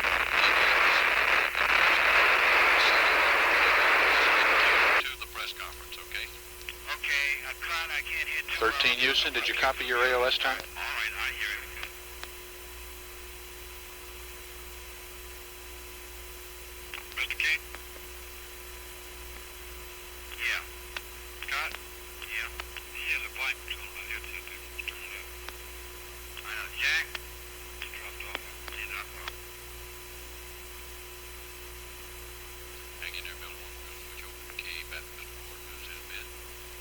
had loss of signal now from the spacecraft. At last look, everything appeared to be normal with the spacecraft and the launch vehicle. We currently show an orbit of 103.2 nautical miles. Actually, correction on that, 102.6 by 106.3, and our current altitude is 103.2. We'll be reacquiring the spacecraft over the United States at the ground elapsed time of 1 minute 28 seconds 28 minutes 43 seconds, at which time you heard the crew advise that they will be configured for the TV transmission, which is scheduled to occur at about 1 hour 36 minutes over the Mila station.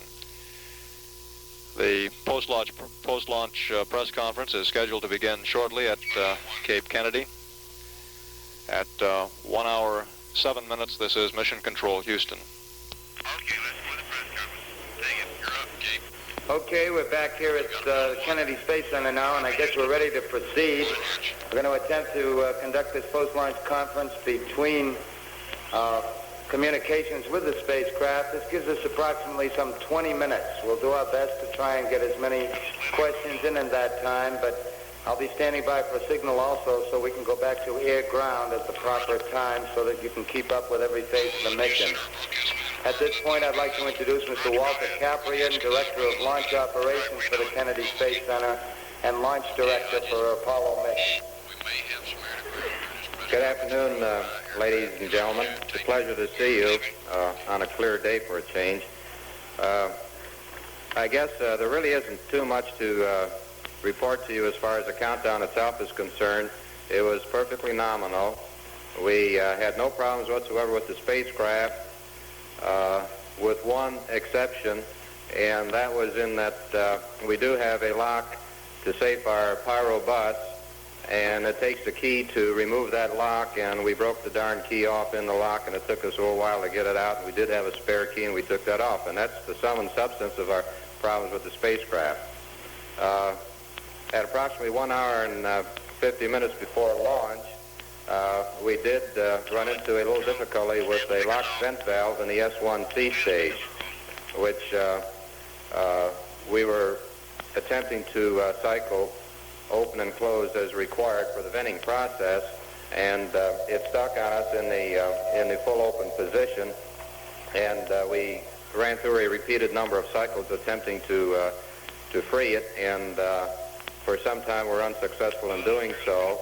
It causes concern in that if we had not been able to close the vent valve, we would not have been able to pressurize the LOX tank at T-minus 72 seconds.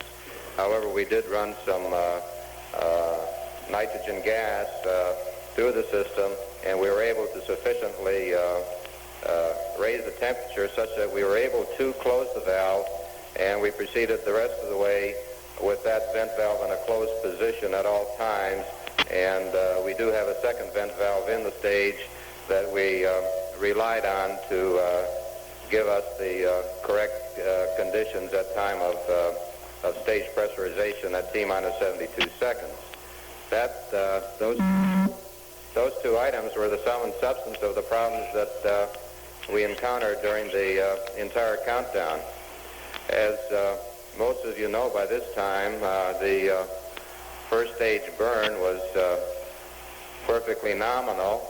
You may have noticed that it seemed almost like an eternity before the vehicle cleared the tower. Well, that, of course, was because this is the heaviest vehicle that we've flown. It was approximately 26,000 pounds heavier at liftoff than Apollo 12, and the S1C engines, though they were perfectly within specification, were rated at about 100,000 pounds total thrust less than those that we had on the Apollo 12 vehicle. This made the time about 1/2 to 3/4 of a second longer in clearing the tower. All of the first stage burn, as I mentioned earlier, was perfectly nominal. The second stage burn was nominal up until the time that the S2 inboard engine cut off. That engine is normally cut off by a switch selector command approximately 90 seconds before the outboard engines are cut off. for some reason that we have not been able to determine at this time, the engine did cut itself off approximately 2 minutes earlier than planned. Now, as a result of that having happened, the outboard engines, of course, burned approximately a half a second longer. They burned to fuel depletion and made up some of the energy that was lost by virtue of the inboard engine having cut off early. And when we burned the S-IVB, it burned approximately half a minute longer than originally planned in order to make up the deficiency. And at the end of the first burn of the S-IVB, the deficiency was made up. Now, we had approximately a 2,200-pound payload margin for this mission. We used up a little bit of that margin by the fact that the engine did cut off early, but we did not use up enough to lose any confidence in our ability to perform the TLI maneuver. We still do have a 3 sigma capability. So we have no reason to suspect that we will not have a good TLI burn and fly a perfectly nominal mission from this point on. I guess that's all I have in the way of general comments. Feel free to ask any questions if you choose to. Hey, Dick, right down here. Why did we nominally have the main stage engines lower rated than thrust, if I understood you correctly? They weren't, well, you know, the vendor guarantees engine performance to a certain specification. These engines did meet that specification. It just so happens that they weren't quite as hot as the ones we flew on Apollo 12. There's nothing wrong with them. I don't mean to imply that. I'm just explaining to you why it took a little longer to clear the tower than it had taken on previous missions. Up there. Go ahead. Does the longer time for the S-IVB burn affect the timeline at all? I don't think it affects it significantly. I think we're going to be within seconds, certainly not more than a minute or two. Go ahead, Sanders. Do you have that total liftoff weight, since it was the heaviest, other than 26,000 more than the other? No, I don't. It was, if you recall what Apollo 12 was, add 25,600 pounds to it. It was about 6.4, but we'll check that figure for you. Al, all right, go ahead. Okay. Go ahead. Go ahead, Reg. You told us there was a 22,000-pound payload margin. 2,200 pound. 200, thanks. How much of that margin has been consumed, please? The best we can determine, we used up a significant proportion of that margin. Now, beyond that margin, we still have what we call a 3 sigma capability. So we have the full 3 sigma capability plus somewhat of a margin. And at the time I left the firing room, we did not have all of the numbers in yet telling us exactly how much we had, but we're able to establish that we did have the full 3 sigma margin. The 2,200 pounds was something that was a little bit of gravy that we had in addition to that. But is it a fact that you've just got enough for TLI now? Yes. For a 3 sigma condition. In other words, for a worst case condition. If you put all of your 3 sigma errors together, which is the basis on which we plan our missions, we have enough reserves to handle that. Thank you. We still have margin. We still do have. We have all the margin we wanted to have. We have not used up all our margin or even come close to using it. We have our full 3 sigma margin. Sanders? On that weight again, where do you get in the extra 22,000 pounds? Is that fuel, and if so, located where? As far as the margin itself was concerned, well, we flew with some extra propellants aboard this vehicle, part of it for the reason of flying this mission and part of it to just get a little bit of added knowledge as a preliminary to flying the J missions, which are going to be missions where we fly with heavier payloads than we've been flying to this time. So we loaded the tanks up more than was required to fly the mission. Go ahead up there. Do you have enough fuel left to guide the S-IVB for the lunar impact? I asked that question when I left the firing room. The best answer I could get at that time was that we should not affect our capability of flying the nominal lunar impact with the S-4B.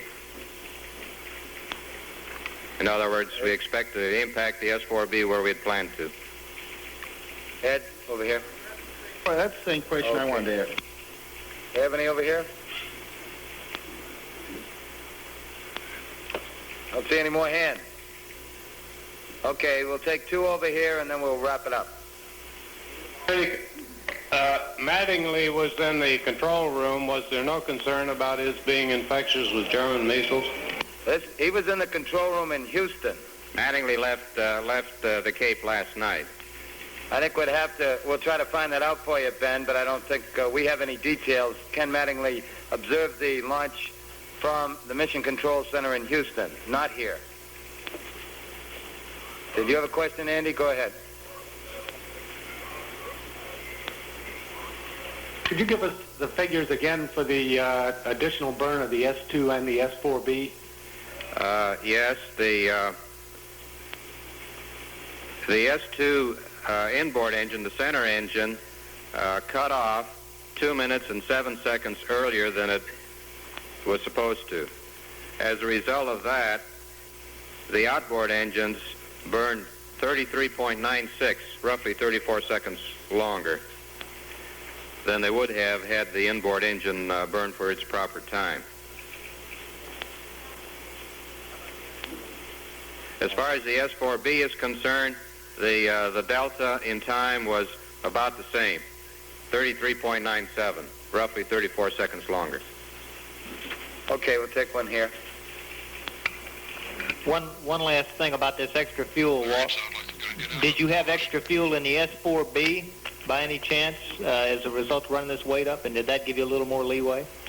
Yes, we had some extra fuel in all three stages. We had about the same amount of LOX that we flew on Pete Conrad's mission. We had approximately 9,500 pounds more RP1 than we had on Apollo 12, and we had more LOX and hydrogen in both the other stages. I knew those figures, but I've forgotten them. I can't give them to you. Did that make any difference in the 3 sigma? Well, it helped us out. Okay. All right, we'll take one final one up here. Can we have exact liftoff time, please? Well, let me check here.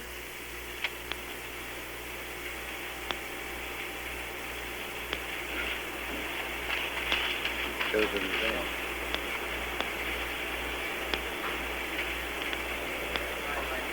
Here it is. It was 600 milliseconds late.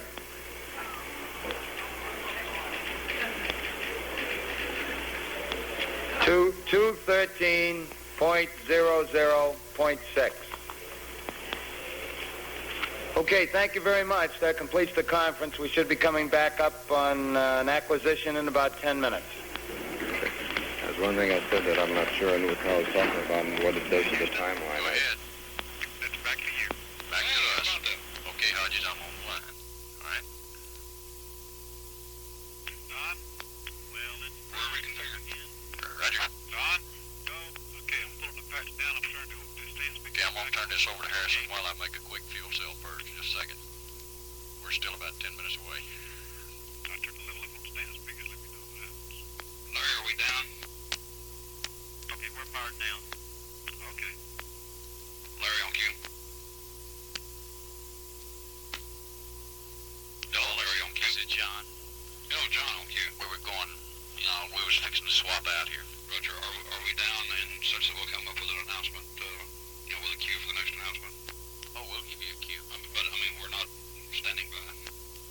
Negative, not Can I clip my tape is what I'm saying. Roger, well, the Cape gave us a clip, didn't he? Yeah, but I thought we were coming back up on commentary. No one said we were. No, negative, we are. Okay, thank you. Van on cue. Mr. Van, go ahead. Yeah, you got the stand speakers set back where they're supposed to be, right? Roger that, Don. We will in just about 2 shakes. No, we will give a cue before we come out. Yeah, Roger, thank you. Substantial if possible. Are you going to be it for a while? Until Larry gets back, he's making... Roger, Don. We'll know. Okay. Second. Julian is here.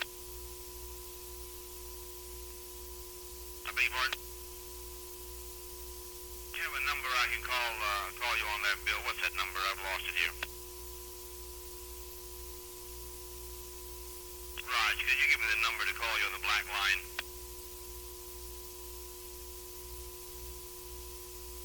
Thank you.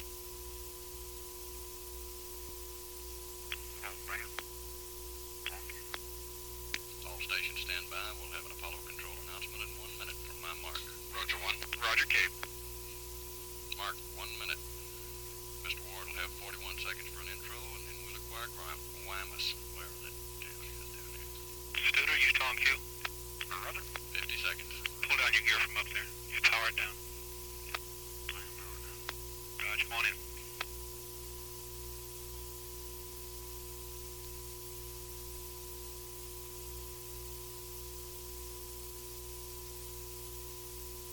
You with me, Building 1?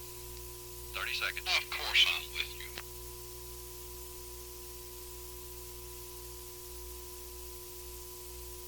Have I ever been against you? Yeah, many times, Hodges.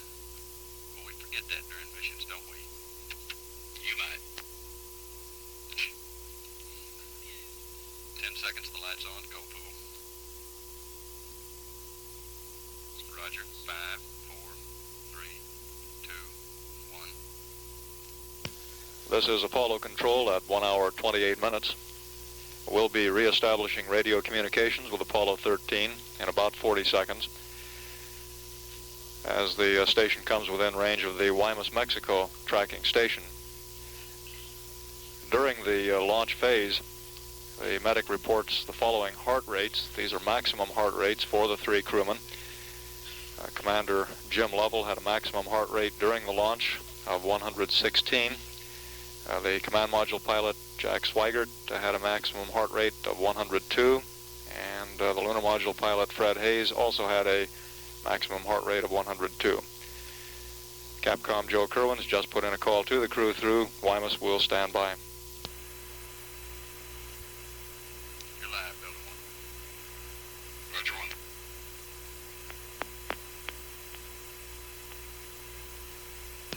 Apollo 13 Houston through Guaymas, over.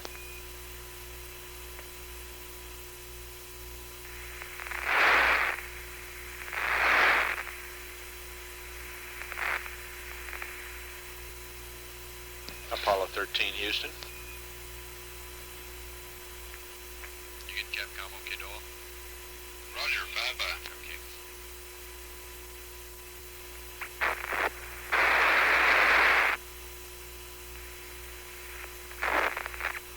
Apollo 13 Houston, over.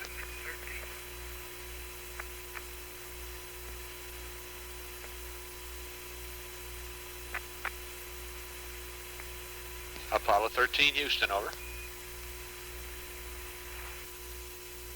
Apollo 13 Houston, over. Go ahead. Hello there, we thought you were still up there. Yeah, we're just coming up on Baja, and I've got the TV on. Do you want it? I don't think we require it just yet, Jack, but we'll command it when we're ready. I believe they're dumping the tape now. The booster looks good, the spacecraft looks good on the few minutes data we've had. That sounds good.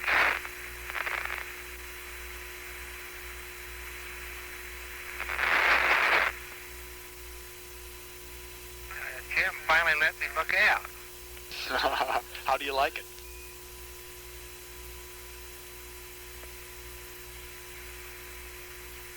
Changed me to the LED down there, stowing things and unstowing things, and I finally got a chance to look out and see the world.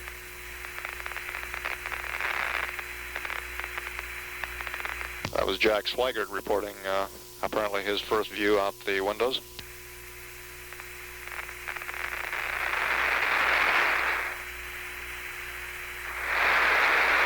Apollo 13 Houston, I have the TLI plus 90 and liftoff plus 8 pads whenever you're ready.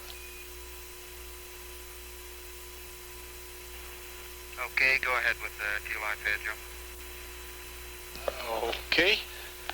This is the TLI plus 90 pad, SPS, GNN, 63825, minus 154, plus 132, 004 064553 minus 04917 plus 00001 plus 66340 180-228-001. HA is N/A. HP is plus 00179er. 66522 737 66265 26 1554 157. Boresight star is Zeta Sagittarii, up 080, right 21, minus 2281, minus 02500, 11407, 34087, 0133214. Set stars Arcturus, Denebula, roll 044, pitch 012, yaw 025. No ullage, over. Joe, we had a dropout of signal there about midway or about just at the start of your pad, and Fred didn't get it. We'd like you to start over again. Could you please? Sure thing. You want the whole thing? Yes, I think you better. Okay, TLI plus 90. SPS, GNN. 63825 minus 154 plus 132 004 06 4553 minus 04917 plus 00001 plus 66340 180 228 001 N/A plus 00179er 66522 737 66265 26 1554 157.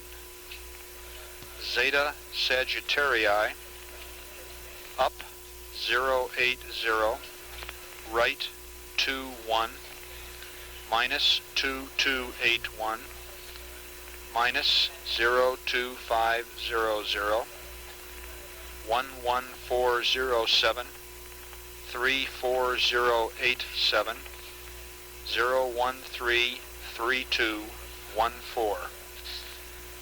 Set stars Arcturus, Denebula, roll 044, pitch 012, yaw 025, no ullage, over.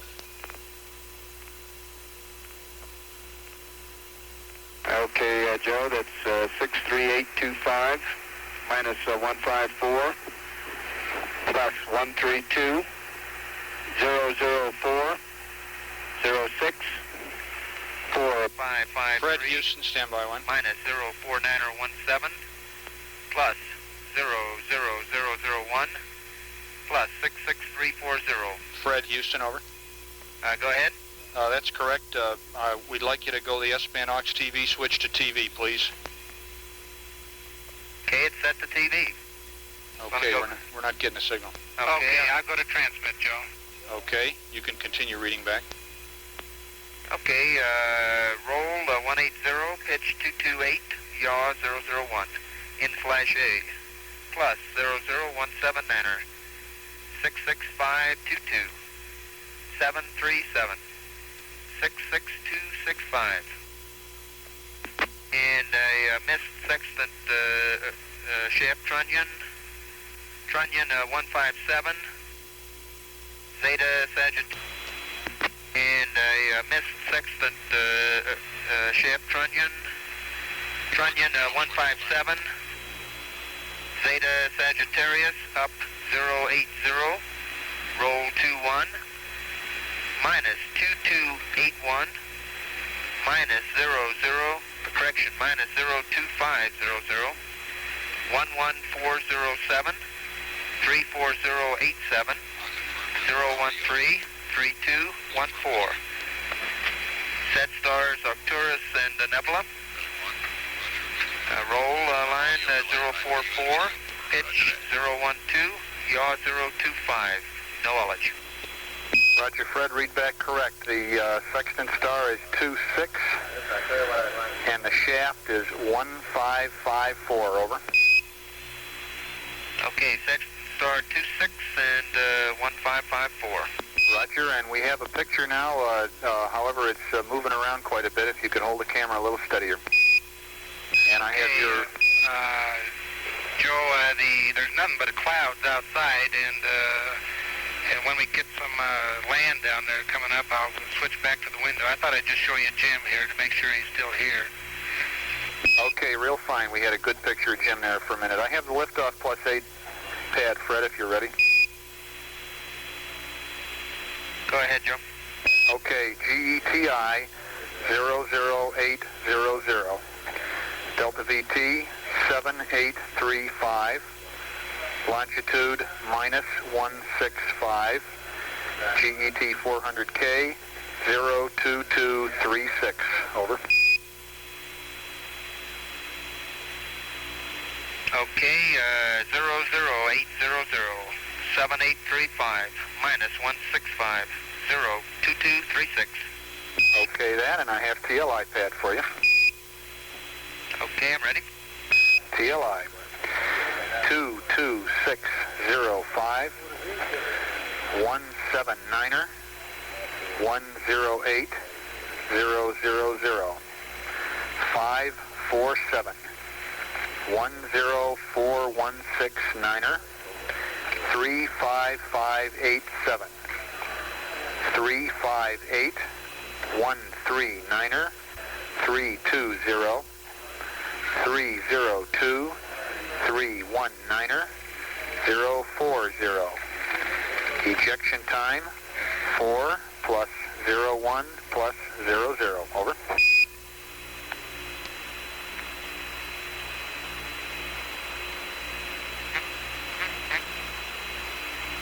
Okay, GLI 2 plus 26 plus 05 179er 108 000 5 plus 47 104169er 35587 358 139er 320 302 319er 040. And ejection time 4 plus 01 plus 00. Roger, Fred. Read back correct, and we're getting a nice color TV picture now. If you have any commentary to go with it.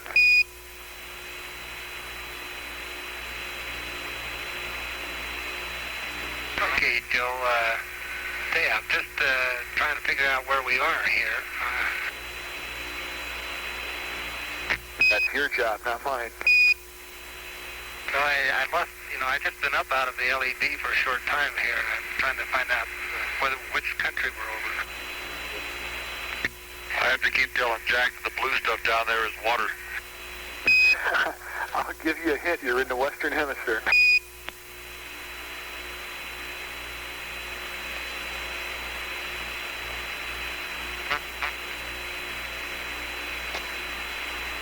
Okay, Joe, it appears like that we've crossed out into the Gulf of Mexico here. And I've got a peninsula or an island that's down there. I don't know whether you can see it.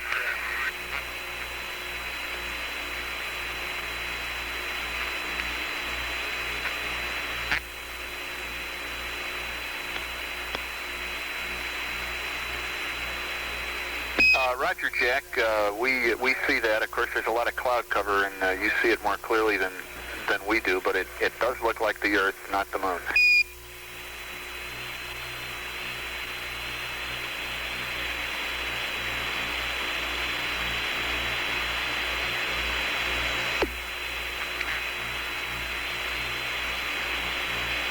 Apollo 13 Houston, we've had LOS Mila now. Thank you very much.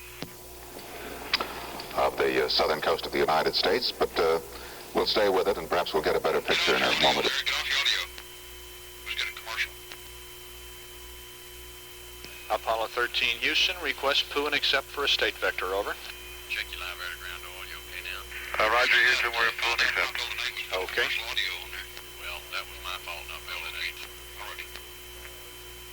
I just didn't get off of it quick enough. I was trying to do something for Doug. Y'all watch me on that. I don't know who it was. It sounded like a CBS style type voice. Okay, no sweat. We didn't get but a couple of words. Okay. Apollo 13 Houston. Go ahead, Houston. Okay, the computer is yours, Jim. Thank you. And you are go for TLI. Huntsville reports that you have a 6-second propellant pad, which is 3 seconds more than the 3 sigma case. So you're good on consumables. The IU is so good that we're not going to update it. The only change we have for you is in the TLI checklist. At 57 minutes, where you slew the FDAI to 18 degrees, we recommend 20 degrees there. And we recommend that you look for 8 degrees instead of 6 degrees at ignition. The S-4B is riding on the top of its deadband. Understand, and just out of curiosity, was that engine out to ease up more S-4B fuel? The engine out did cause you to use more S-4B fuel, about a 10-second longer burn, but you're still go. Okay, thank you.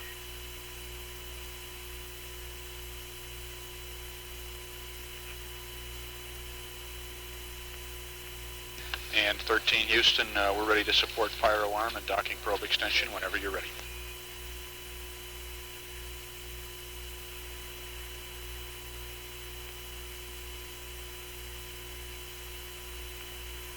Okay, Houston, docking probe has been extended and all indications are nominal. We're down to fire alarm now, and we'll get ready. Okay, Jim.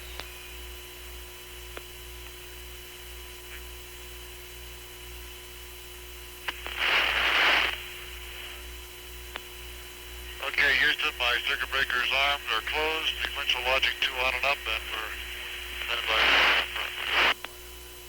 Okay, 13, your go for fire alarm.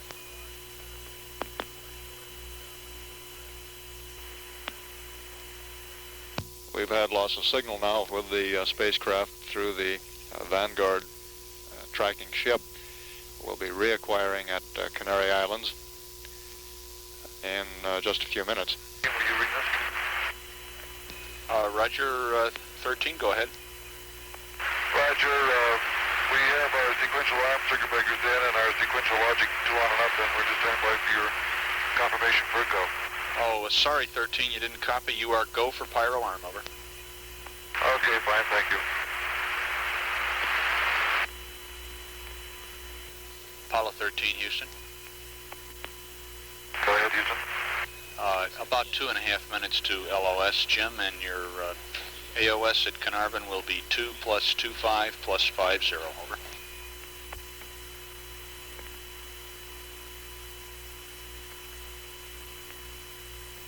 Roger, AOS at Carnarvon, 2 plus 25 plus 50. That's firm. Apollo 13 Houston, LOS in about 1 minute. At LOS, we'd like command reset and then normal. Roger. We've lost contact now with the spacecraft through the Canary Islands tracking station. We'll be reacquiring in a little less than 30 minutes at a ground elapsed time of 2 hours, 26 minutes. When the spacecraft comes within range of the tracking antennas at Carnarvon, Australia. During the pass over the United States and out over the Atlantic, Capcom Joe Kerwin gave the crew a preliminary go-ahead for trans-lunar injection. We have adequate propellant margins on the Saturn third stage, despite the some 10 seconds of additional burn in getting into orbit due to the early shutdown of the second stage center engine. It is not expected that the somewhat later injection time will have any significant effect on the flight plan. The preliminary time for the beginning of the translunar injection burn is 2 hours, 35 minutes, 27 seconds.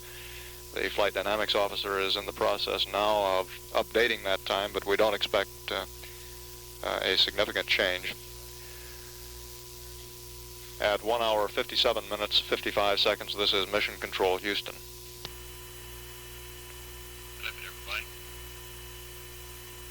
Roger, 1.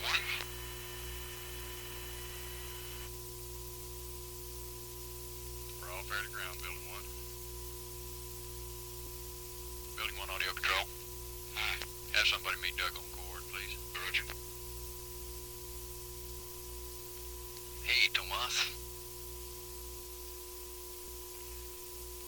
Broadcast band, this is News Center. Go. Hey, Charlie, this is Treadway. Hey, Treadway, yes. You know anything about this press conference down here at 5 o'clock? No, I don't. You ever heard anything on it? Yeah, it's Mrs. Lovell. Just stand by. We'll announce it. Okay, well, I want to know a little more about it myself. So do I. All I know is that Mrs. Lovell was... Okay. Y'all aware of the one we're going to have at 6 Houston time? What's that, shift change? Negative. PAO 1 on cue.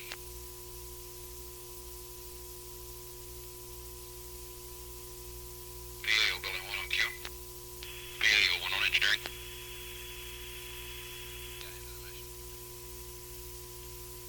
Forward right now, Doyle. Roger.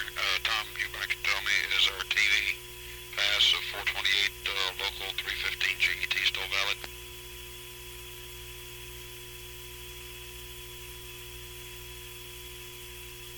That's a roger. Okay, thank you very much.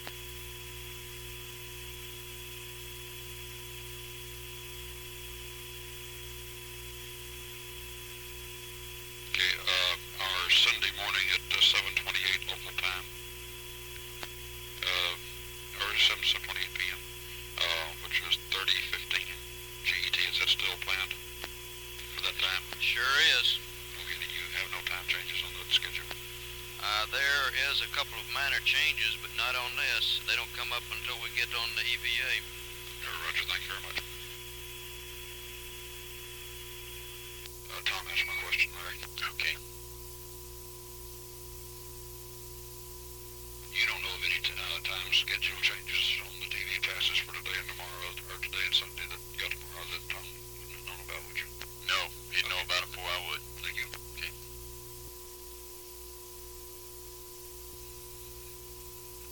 Okay, all stations stand by. We'll have an Apollo control announcement in 1 minute from my mark.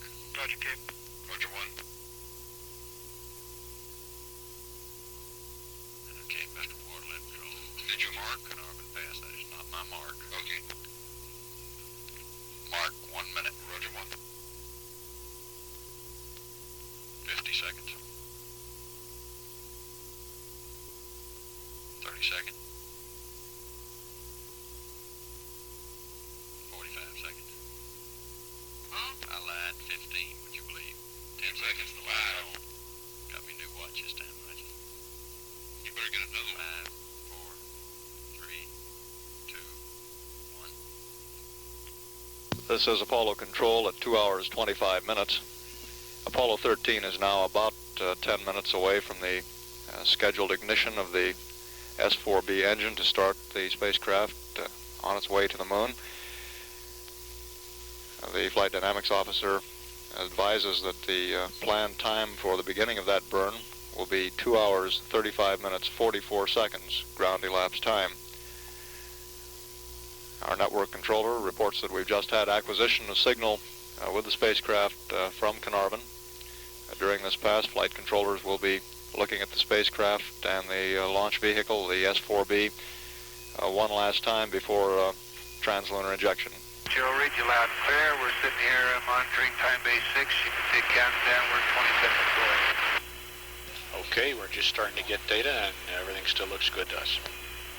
Hey, Joe, at 2 hours and 12 minutes, the O2 flow highlight came on, and it's been pegged high ever since, so it's been on about 14 minutes now. Roger 13, we're looking at it. Time base 6. Copy, time base 6.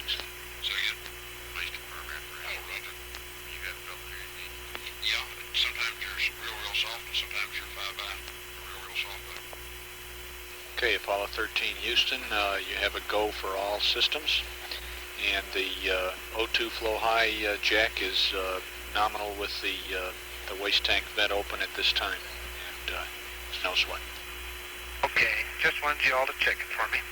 Okay, we did. Thank you.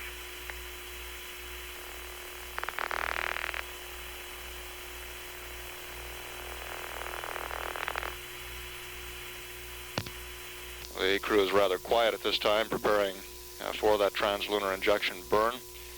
The burn again scheduled to begin at 2 hours, 35 minutes, 44 seconds. The predicted duration of the burn is 5 minutes, 47 seconds, and we expect that the spacecraft and S-4B will accelerate some 10,417 feet per second as a result of that maneuver. Can you find him? I can't leave once you... We will not get data from the burn. We'll be out of acquisition with the spacecraft at the time the maneuver occurs. 3 Araya aircraft, Apollo range instrumented aircraft, are stationed in the ground track off the coast of Australia underneath the point on Earth where the translunar injection burn will be occurring. And they'll be recording data from it, which we could play back somewhat later if necessary. The booster engineers just reported that the S-4B chill down in preparation for the burn has begun. Apollo 13 Houston, we'll be losing data from Carnarvon in about 1 minute. We'll probably have voice through Orion. Everything is hunky-dory, and we'll be listening for you to tell us how the burn goes. Okay, this is 13. We're standing by 2. Receiving local rate.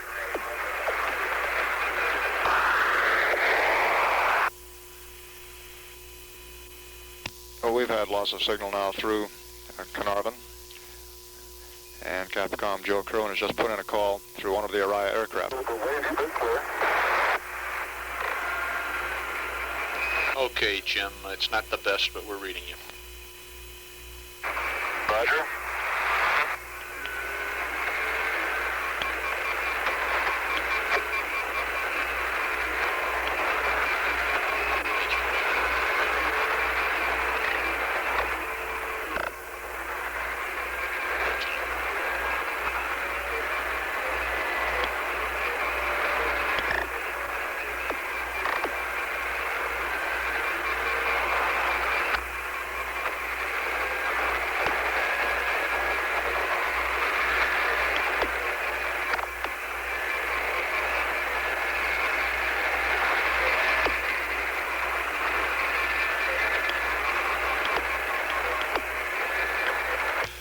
We expect communications will continue to be somewhat noisy during the time that conversation from the spacecraft is being relayed through the Araya aircraft. As mentioned before, we will not see the telemetry data on the burn. We do hope to get voice reports on the progress of the maneuver from the crew. We're now just a little more than 1 minute away from the scheduled beginning of that burn.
Houston. Copy that, Jim. Good deal. Copy that, Jim. Good deal.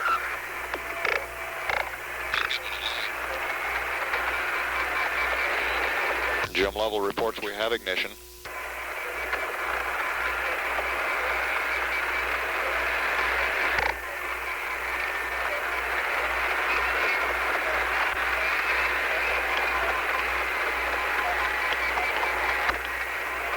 Lovell's report would indicate we had very close to on-time ignition.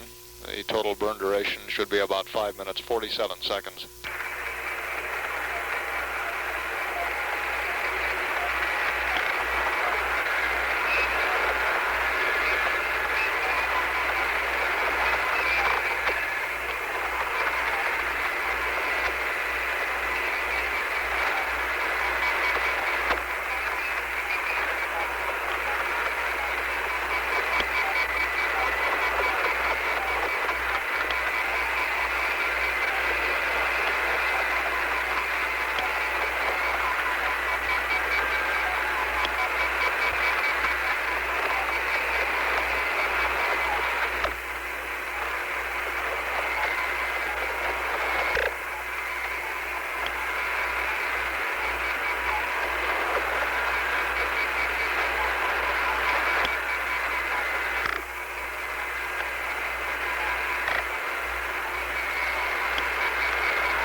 Okay, so far.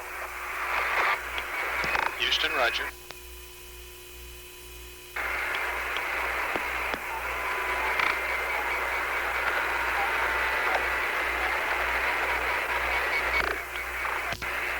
Jim Lovell just reported that everything looks good with that burn.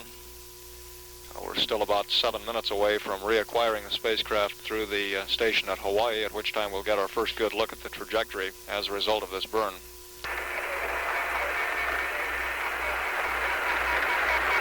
Carrier off at 38.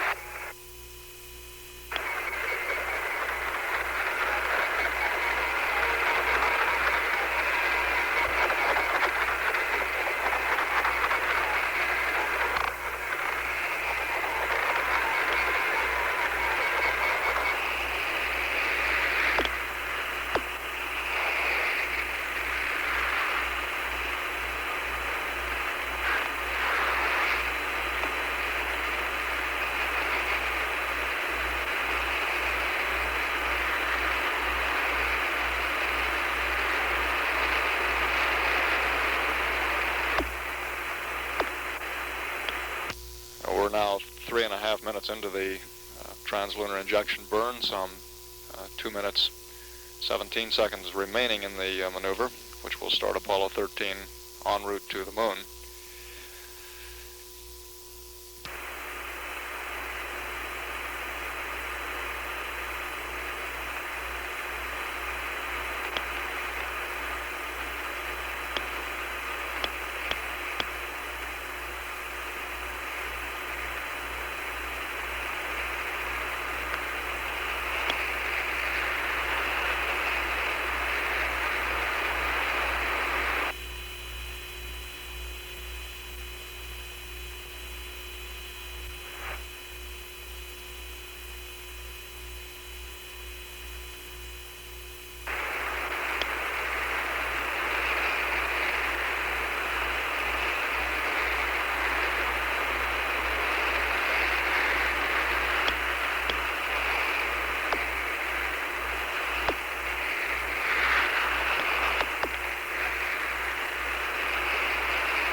Houston, roger.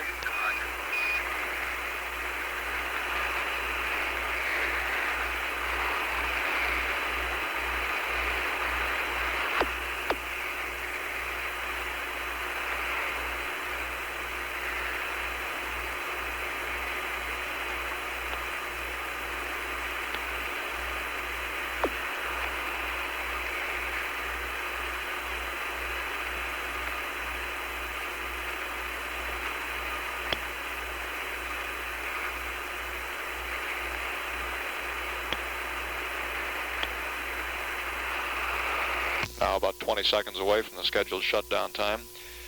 Jim Lovell reported a few moments ago that they're experiencing a bit of vibration on the S-4B. Previous crews have also reported a similar experience toward the end of the burn.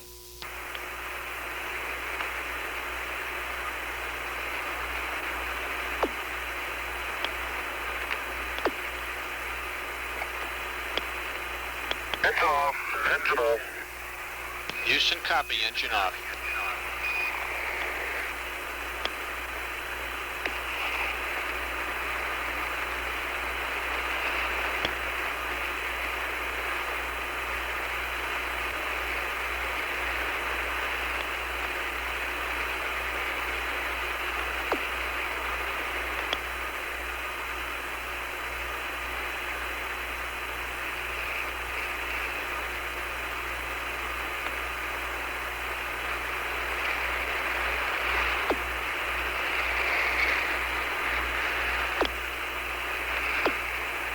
Lovell's report of engine off came about 5 or 6 seconds after the pre-planned time. Hawaii in 3 minutes.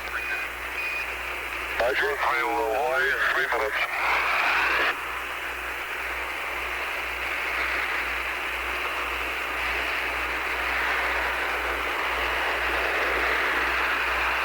Our communications continuing to come to us relayed through the Araya aircraft.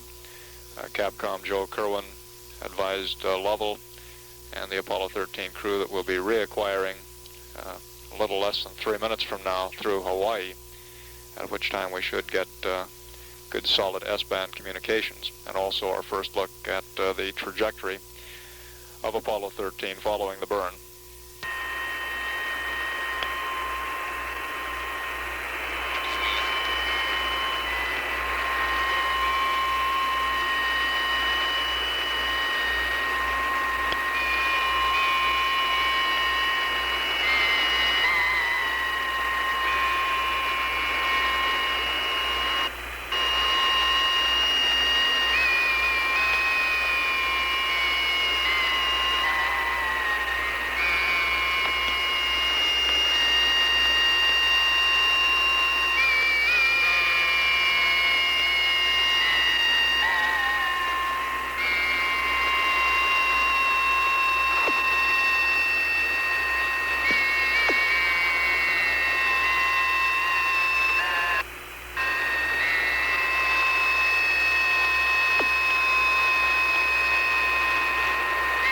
Our communications is getting quite noisy at this point through the Araya relay. Lovell's reports of ignition and engine shutdown would indicate that the burn went at least fairly close to nominal. He reported engine shutdown about 6 seconds following the time that the engine was scheduled to shut down. And we'll be reacquiring at Hawaii in about 45 seconds.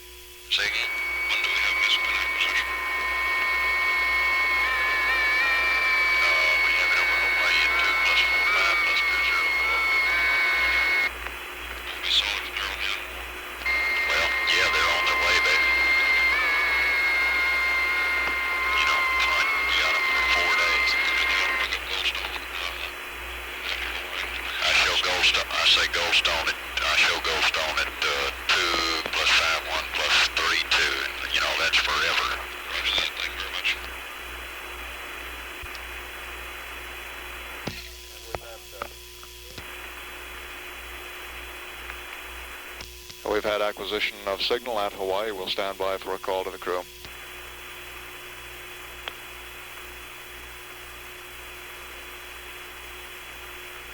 Apollo 13, Houston through Hawaii, over.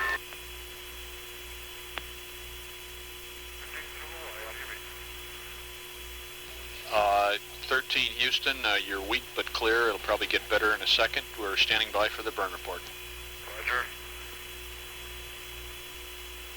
And 13, Houston, the booster reports that everything looks good with the S4.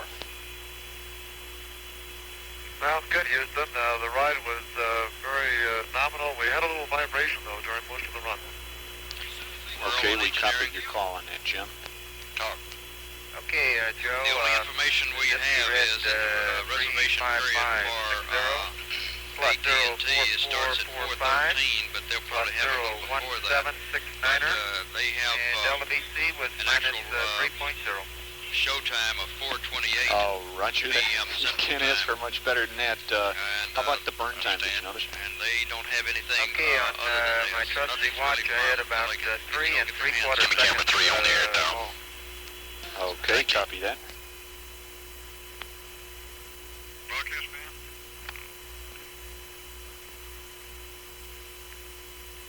This is Blue Center.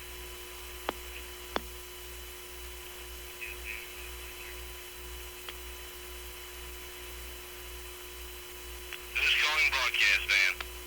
That's Blue Center, security. Who's this, Scott? Roger that. You on cue? Yeah. Alrighty. Hey, you know any more about this, press conference at 5 o'clock? This level? Well, whenever they go for TLI and get out there, you know, they fire and get in. Yeah, I think it's going to be 5 o'clock. Yeah, it's supposed to be 5 o'clock. I don't see her here. I just wonder if things are still good. Yeah, it's go. She'll be there. Okay, got it. All right. How do you do it? Go whirl on cue. Whirl on cue. Apollo 13, Houston. Go ahead. Roger, Houston, 13 here. Okay, we have the S-4B maneuver to SEP attitude commencing at 2 plus 5.6 plus 3.7. Duration of the maneuver 4 minutes. SEP time 3 plus 0.6 plus 3.7. Over.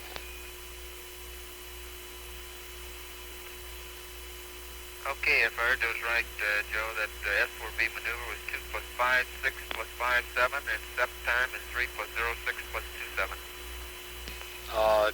Correction on the seconds, 2 plus 5.6 plus 3.7, and 3 plus 0.6 plus 3.7. Okay, 2 plus 5.6 plus 3.7 was the maneuver time, and the SEP time 3 plus 0.6 plus 2.7. That's plus 3.7 too, exactly 10 minutes later, Fred. Okay, 3.7. In his purse? I was wondering how long it's going to take. I see that you backfilled him one. Punch that on my teapot. Okay.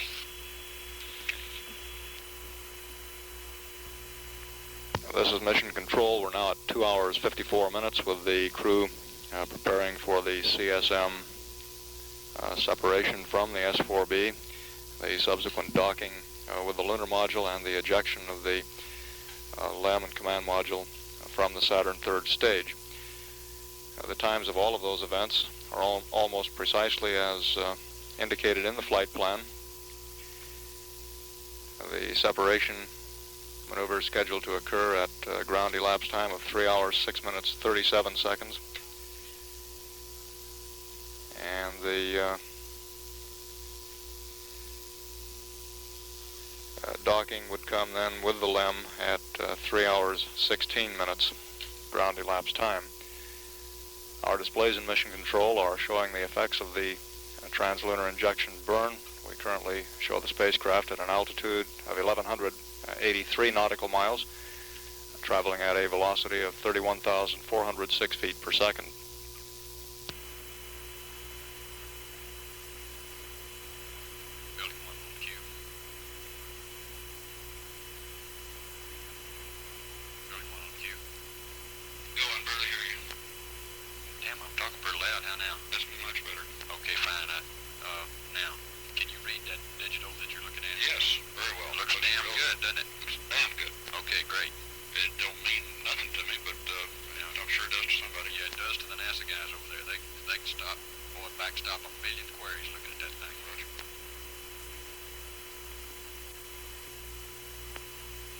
Apollo 13, Houston.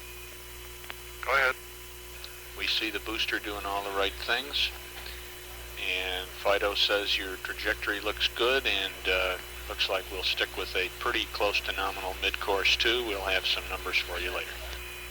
Okay, and we concur. The S-4B is maneuvering this time. Roger.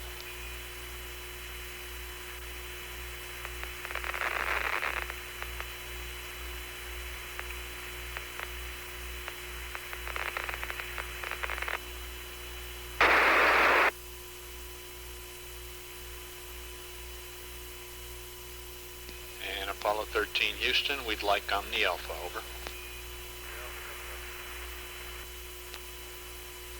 Larry, what is that? Yay. Right.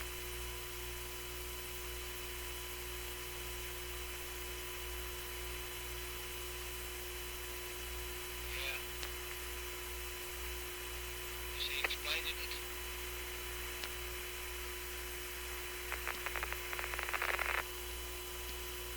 No, I was just wondering if it reads like green to me, and I was wondering if you could sort of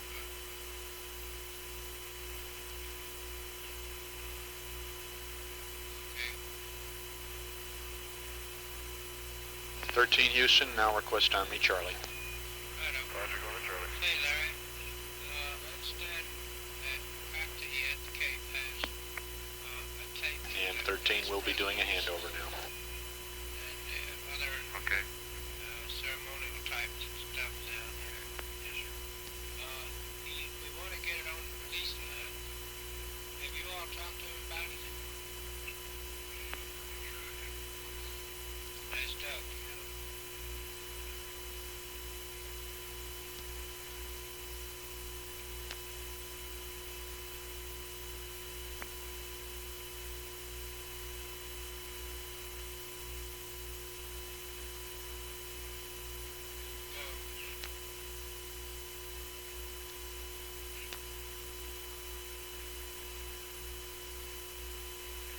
We got the ball game on now. We don't want to TV show from space.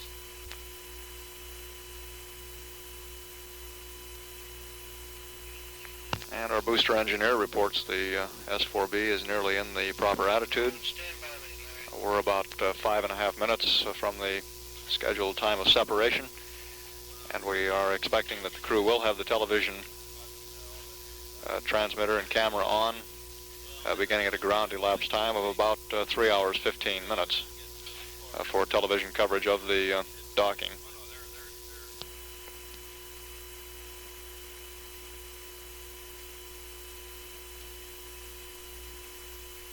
Apollo 13 Houston, you are go for T&D.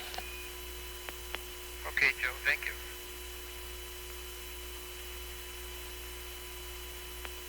And 13 Houston, check your noun 17 for extraction pitch attitude. It should be 319 degrees, over. Okay, well, I got it.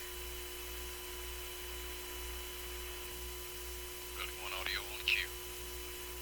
Go ahead, Larry, you're low again. I got the damn thing stuck in the ground. Okay, Doyle, the earliest we can possibly expect television and audio with it is 4:13. The latest it'll possibly go is 6:16. Okay? Okay, we're past 4:13 now, right?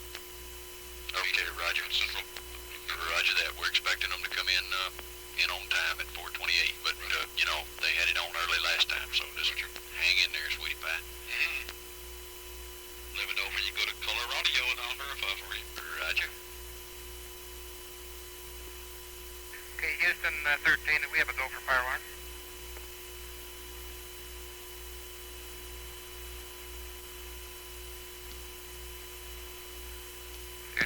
13 Houston, affirmative. Your go for pyro arm, and recommend you secure the cabin pressurization.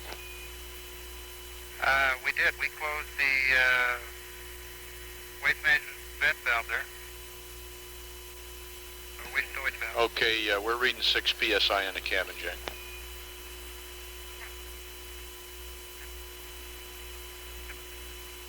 Roger, Joe. Thank you very much.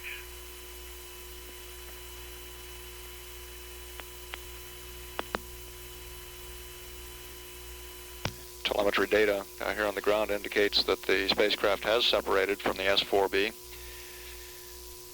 Astronaut Jack Swigert at this time would be in the commander's couch, the left-hand couch, at the controls of the spacecraft during the transposition and docking maneuvers.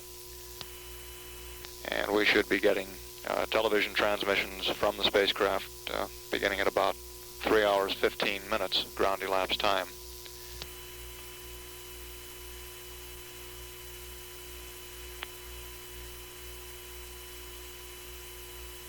That's quite a bang, Joe. We're separated.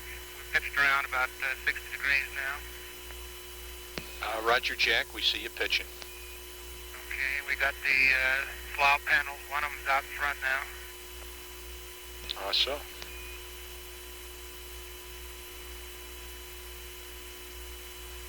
Swigert reporting that the slaw panels on the S-4B are coming into view. Got the S-4B. I guess we're about 80 feet. Good deal. Okay, I'm going to come on with the TV now. Okay, Fred, we're waiting for it. The network controller reports we're getting television signals now from the spacecraft a bit earlier than expected. The crew is apparently somewhat ahead of the timeline in the transposition and docking maneuver. And we'll stand by for a television picture.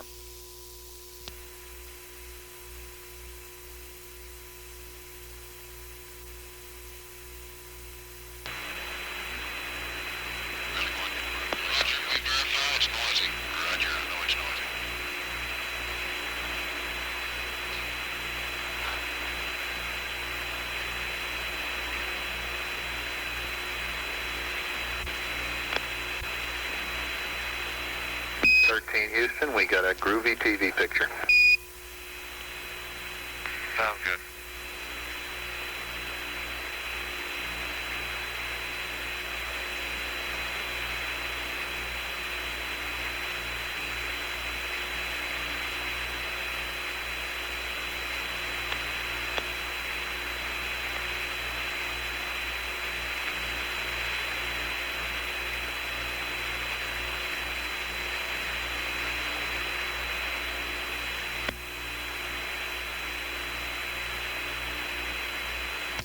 We're looking down the nose of the S-4B minus its slaw panels at this time, top view of the LEM. At last report, Swigert said they were 80 feet away from the S-4B, and that distance should be closing.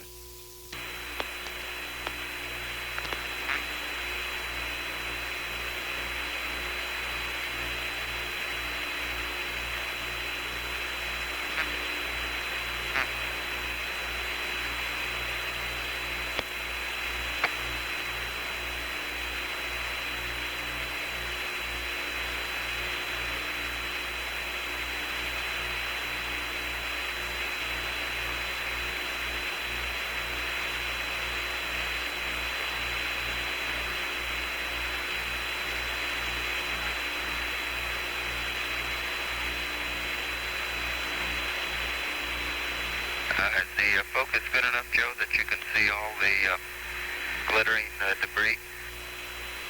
We've seen some debris, Fred. The booster itself is a little bit bright. What's your f-stop? Okay, I'm at 22. Why don't you go up a click and let us have a look at that?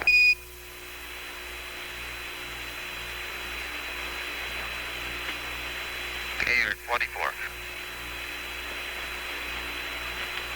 Okay, let's stay there for now, and I assume you're in peak. Take care.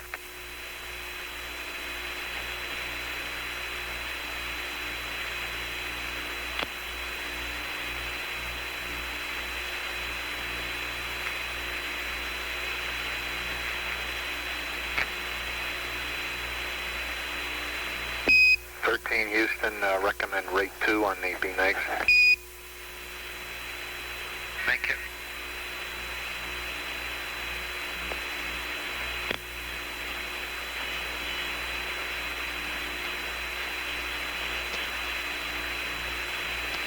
Fred Hayes is manipulating the TV camera. We haven't determined yet which window of the command module we're looking out of.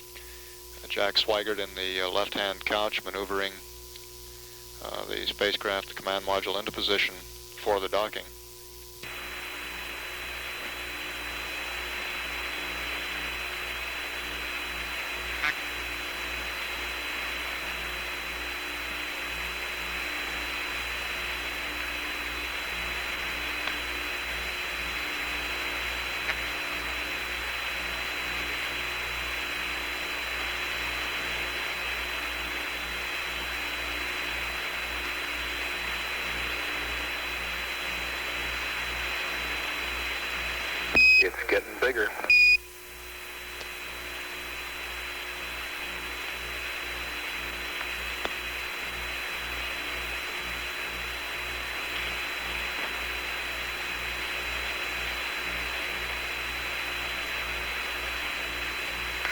right now, Joe. I got the center seat again. I can't see a thing.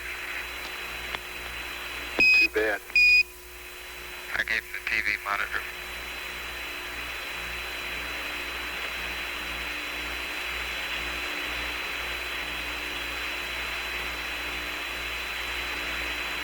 Now this view of the Saturn third stage, and the lunar module is coming to us from about 5,000 miles beyond Earth.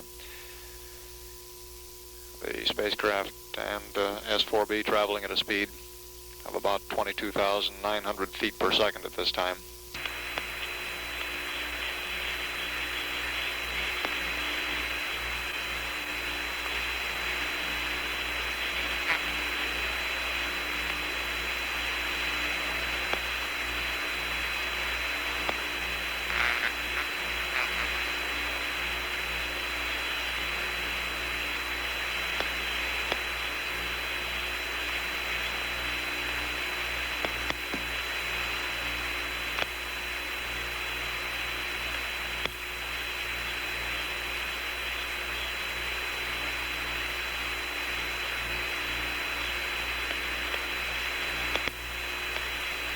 Okay, I'll be moving the TV here directly. I'm going to pull it out of its bracket, Joe. 13 Houston, did you call? All right, John, be moving the TV to get a better shot here, moving out of its bracket. Okay, Fred, it's just beginning to cut off at the bottom, but it's still a very good picture.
That's a good picture, Fred.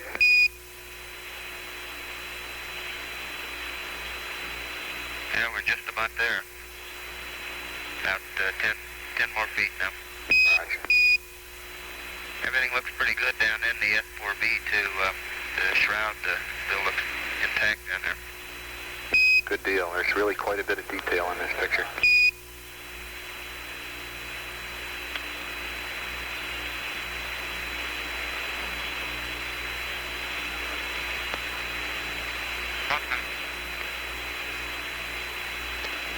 Okay, we've got 2 barber poles. Houston, roger.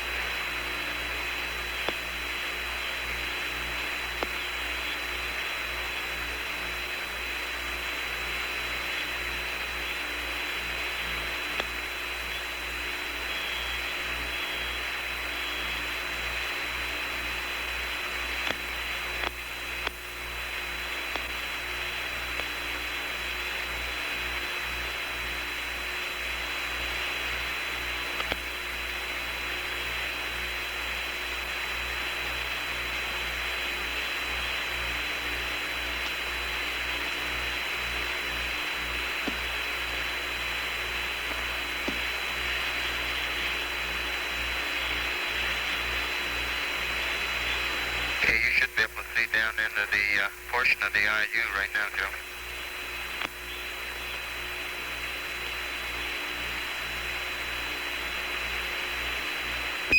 Fred, Houston, we'd like to try going to average on the TV for a minute or so. Okay, you got average, and little yellow dust cap just floated by in front of us. Yeah, we see it top of the screen. And Fred, after a few minutes of this, at your convenience, we could use some interior shots if you get the time and if the lighting is good. Okay. And 13 Houston, the S-4B vent times are nominal as in the flight plan within a few seconds.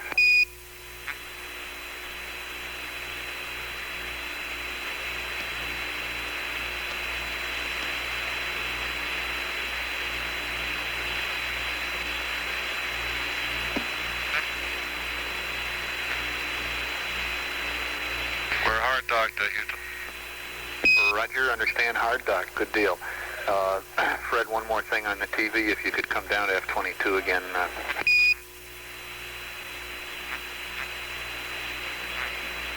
Okay, you got F-22 again.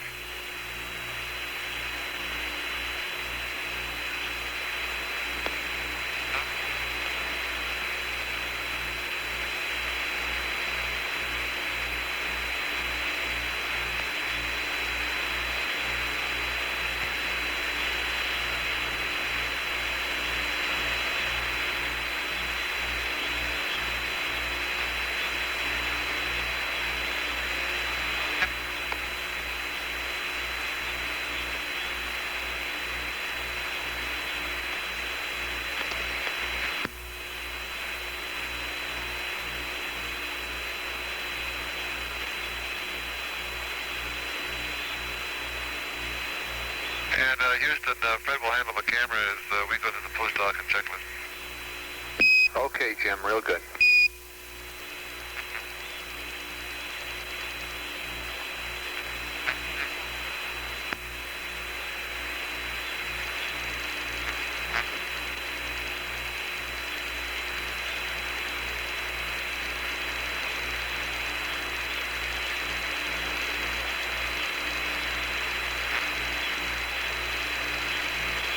Hayes apparently maneuvering the camera inside the spacecraft for an interior view at this point.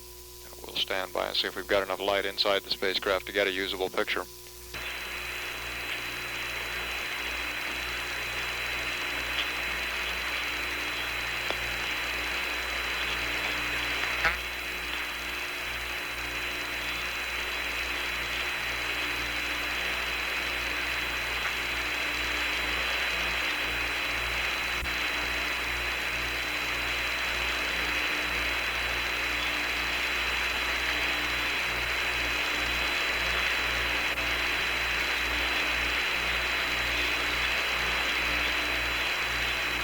Okay, Joe, I'm pointing over toward Jack, and it's pretty bright with the Earth out that window. Is it sort of washing out the picture here?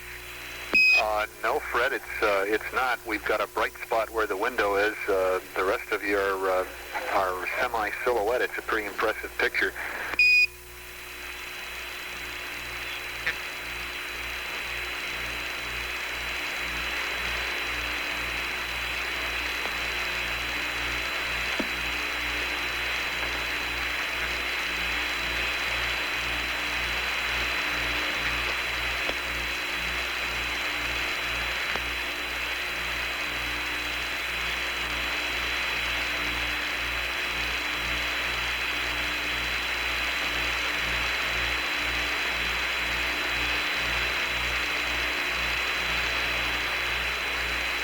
Apollo 13, Houston.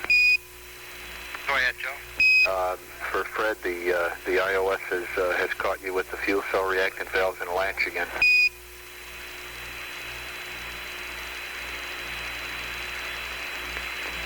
Touché.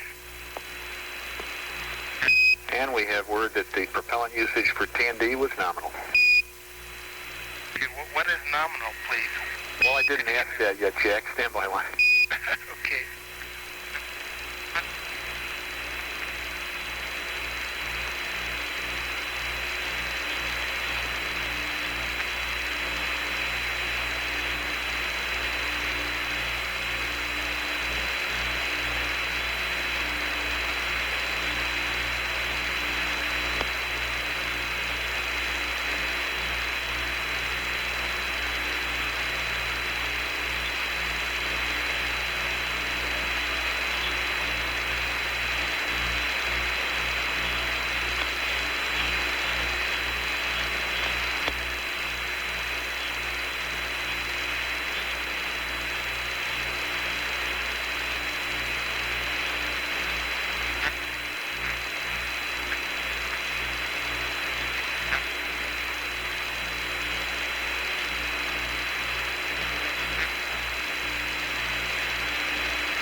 Houston, over. Go ahead.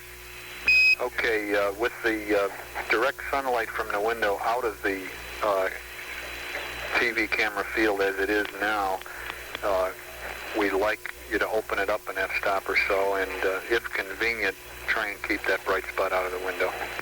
Okay.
Houston, I guess we think we could stand one more click down on the f-stop. Okay, Joe, he's going to do it. That is, we want you to open it up. Looks like a very interesting book you're reading. I've got two of them.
Hey, that's pretty, Fred. Okay, I hope you got more detail than I have on the monitor here. No, we probably don't, but it's kind of a neat picture anyway.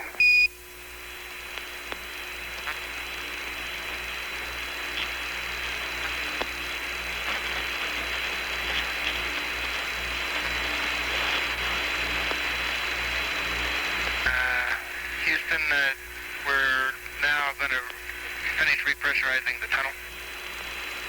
Houston, roger.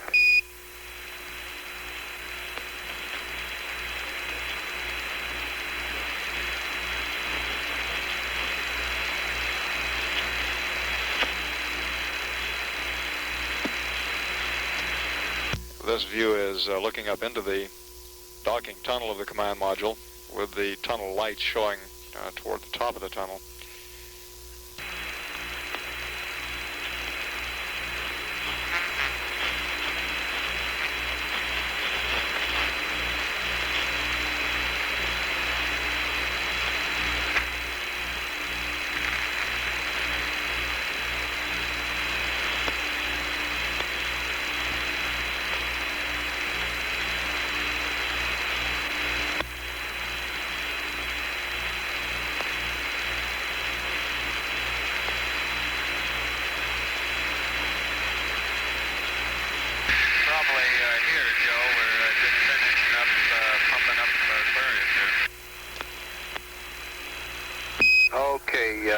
About all we see on this picture, Fred, are the bright spots with the lights around the tunnel area. The hatch itself is pretty dark.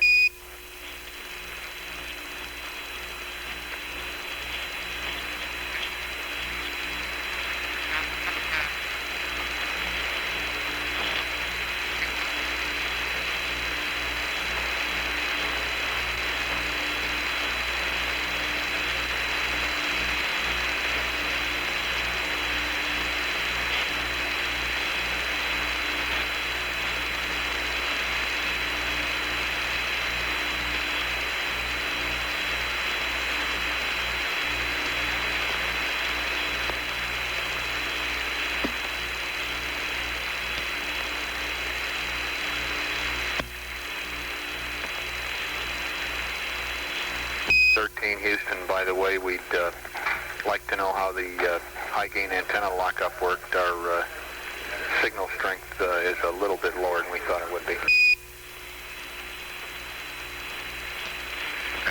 It looked just the way I expected it to, Joe. I had her sitting there and react with the numbers cranked in, and as soon as we got pretty much through the rotation, I just threw it down to high gain, and it appeared to lock right up. Okay, good deal. See that flashlight beam wandering around there?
At this point, we're getting a good view of Jack Swigert in the left-hand seat of the command module.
Houston, 13. 13 Houston, go ahead.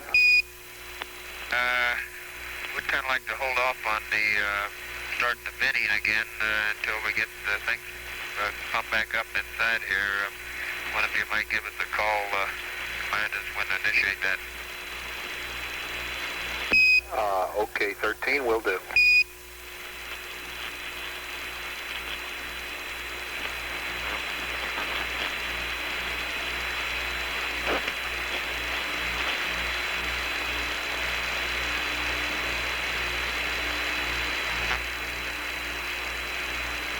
Okay, I'm going to try to shift her up to look up into the tunnel here.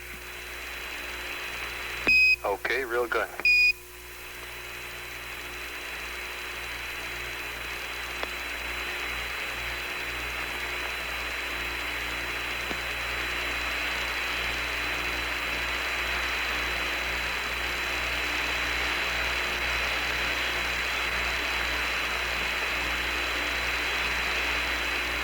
Okay, 13 Houston, I think we could use an F-stop lower.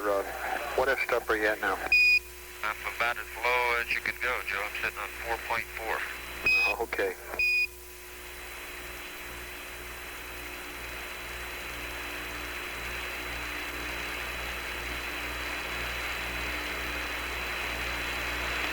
What you're looking at, Joe, is the commander has removed the hatch and is proceeding to stow it.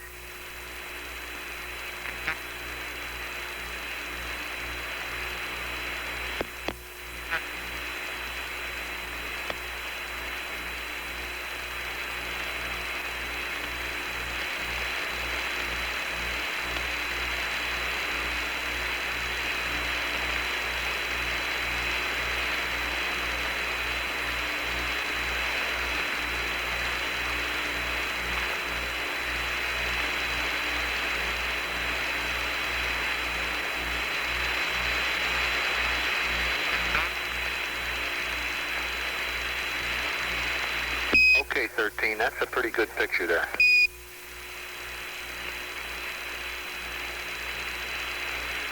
CDR is verifying the docking wedges now. Roger.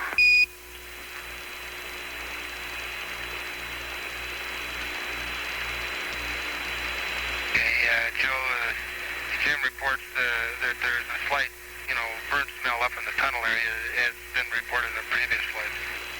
Okay, we copy that.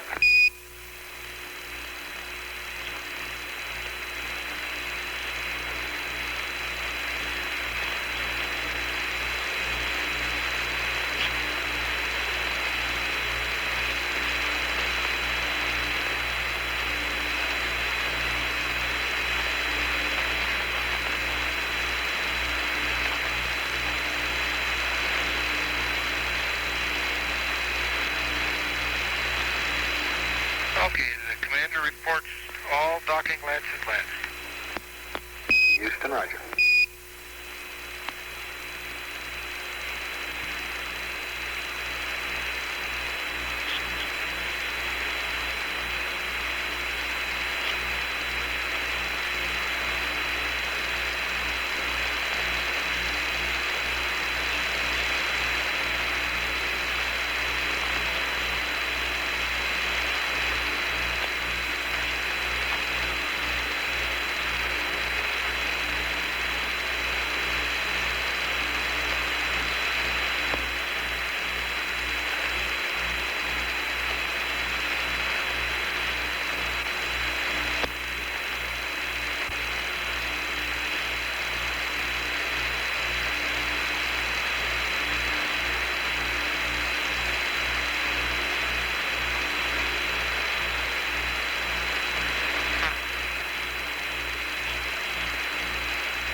although we have a rather dim picture at this time, we can see Jim Lovell working in the tunnel area.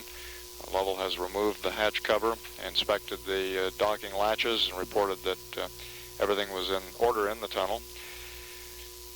He should be shortly attaching the umbilical to the lunar module, which will provide power to the heaters and some of the critical LEM guidance equipment, and then reinstalling the tunnel hatch.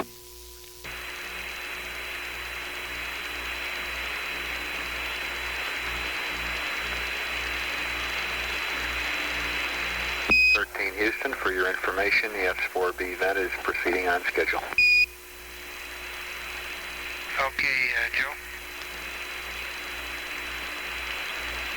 Yeah, Joe, that's concurrent with all the thousands of particles I see going by outside here. Yeah, I guess I didn't need to tell you.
Looks like Jim is connecting the umbilical at this time. Is that right?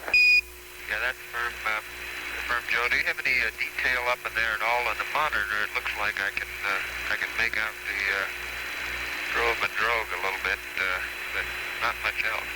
We can see the probe pretty well, and we can see his hands quite well there.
We're powering the left now, Joe.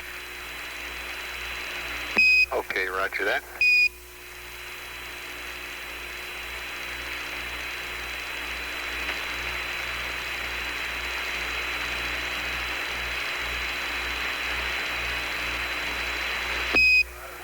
And the voltage looks good there, 13. Roger.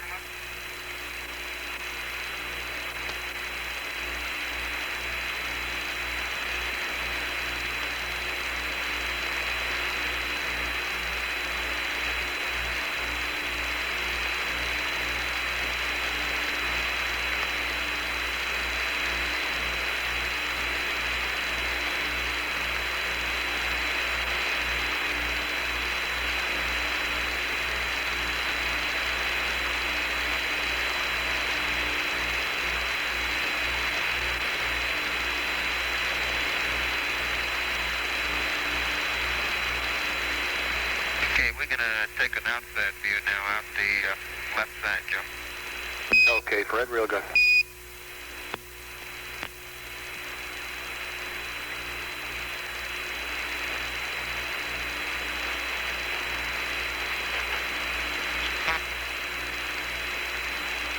This television transmission has been going on now for about 40 minutes, and during that period of time the spacecraft has covered more than 5,000 miles.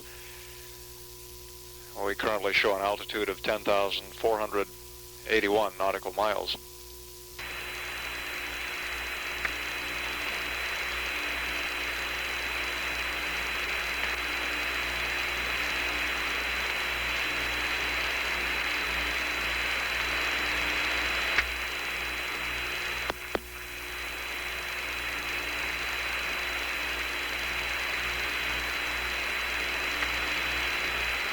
Okay, you making that picture out there, Joe? Yeah, is that the world?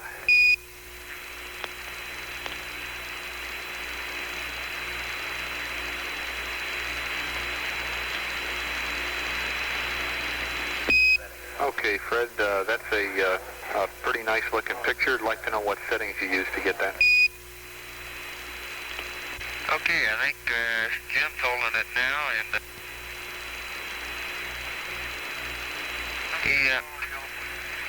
he should be in about F22 infinity, and I think the 50 millimeter. And Jim says he thinks he has Baja in the picture now. Okay, I think we could stand to go to F44 on that. Clouds are pretty bright. Okay, we're going to have to press on here, Joe, so we're back inside. Okay, thanks a lot.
has that picture looking back outside now, Joe. We're getting ready for limb extraction.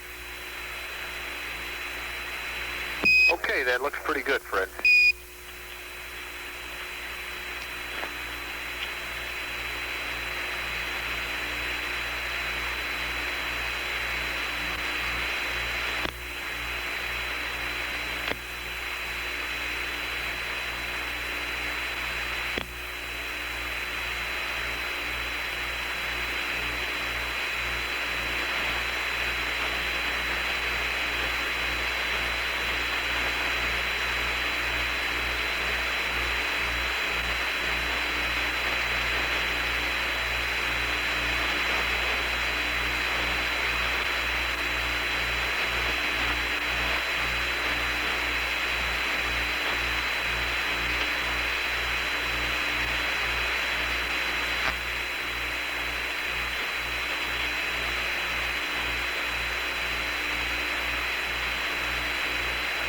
Houston, this is 13. Do we have a go for Pyro 1? 13 Houston, affirmative. Your go for Pyro 1.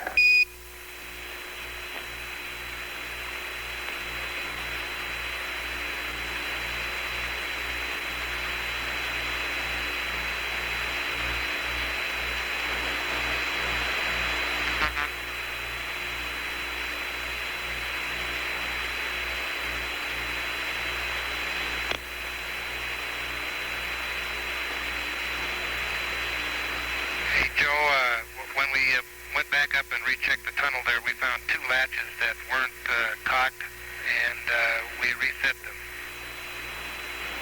Oh, roger that, check.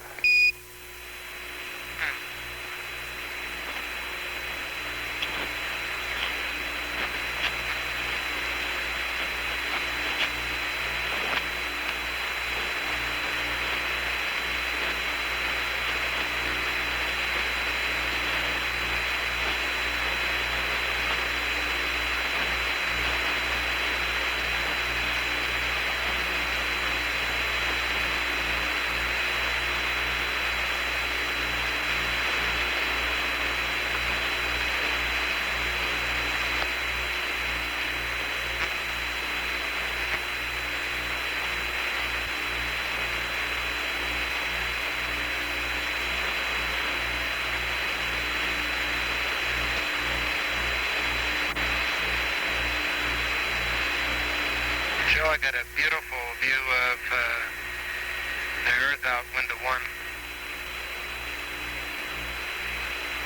By the way, yeah, the windows came through in real good shape. Window 5 looks real clean, so I'm kind of hopeful that Icon stuff will be really good. Good deal.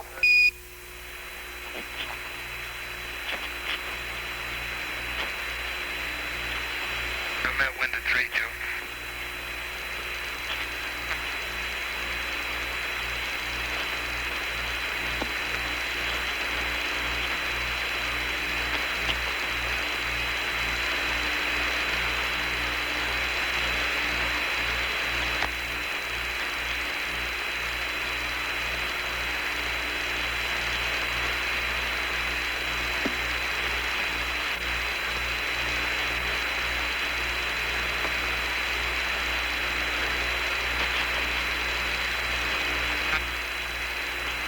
Okay, 13 Houston, your go for Lemsept whenever you're ready.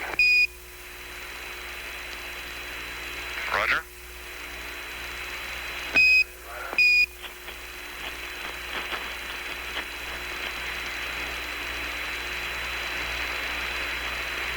Okay, 13 Houston, correction on that, your go for Lemsept at the nominal time, and for later, we don't want it early. Okay, Joe, we'll do it at 4:01:00. Roger.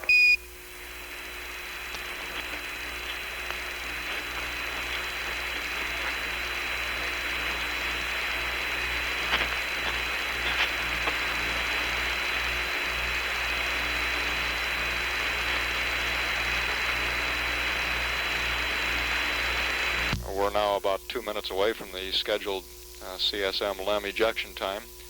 At that time, the crew will activate a switch which separates the, or which fires pyrotechnics, separating tie-down straps and the spring actuators at the attach points of the LEM landing gear. We'll eject the LEM and the command and service module at a velocity of about 0.8 of a foot per second. This will be coupled then with a short burn with the reaction control system jets, adding another 0.4 of a foot per second to the separation velocity, giving them a total separation velocity of 1.2 feet per second.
We're about ready to pull the LEM out, Joe.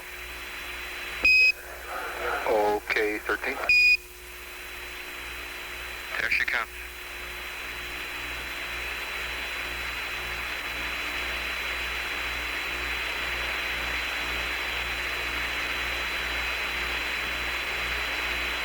Okay, it looks like we're clear, Joe. Okay, looks good. It's weird because we get the TV about 10 seconds after you call it.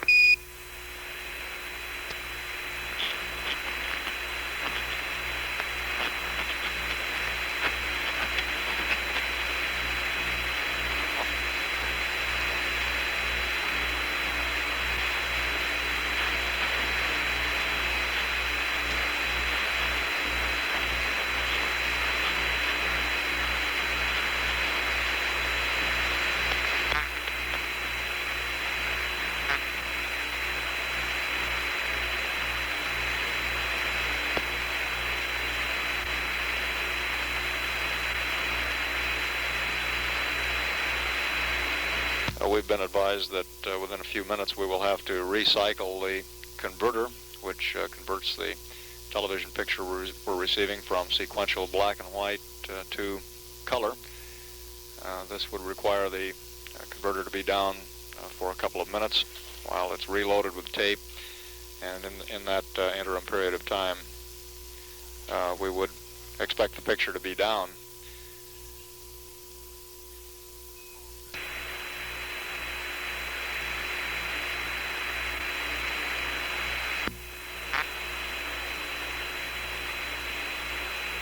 Apollo 13, Houston. Go ahead. Okay, we'll be waiting for you to tell us that you feel you're safely clear of the booster and give us a go to command the booster in its yaw maneuver.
Houston. Did you Roger, we confirm. did you copy my last about giving us a go for the yaw? Yeah, we're maneuvering, Joe, and we hadn't picked her back up again yet. Okay, do you want to wait till you acquire it before we yaw it?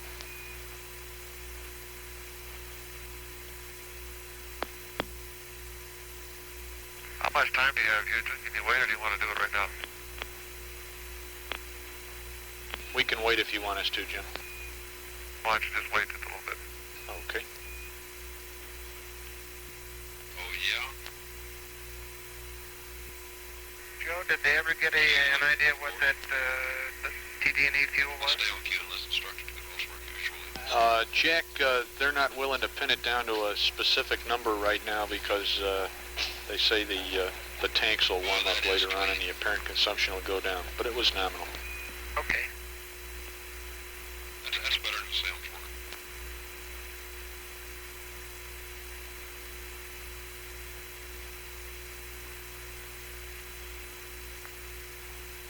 Hey, that looks pretty. Rather, the black and white looks better in here on the black and white monitor than the color does. Yeah.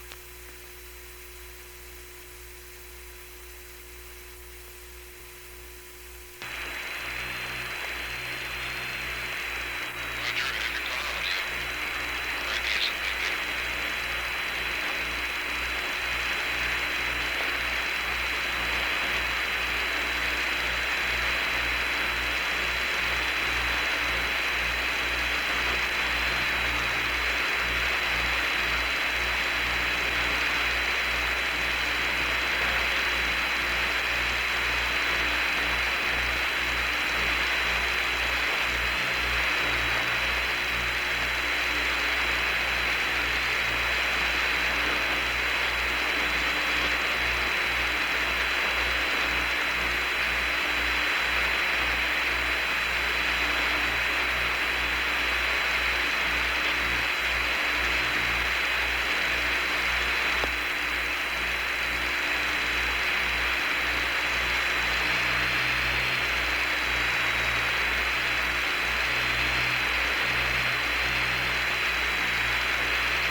Okay, Houston, we have the S-4B in sight. You go to maneuver the S-4B. Houston, roger that.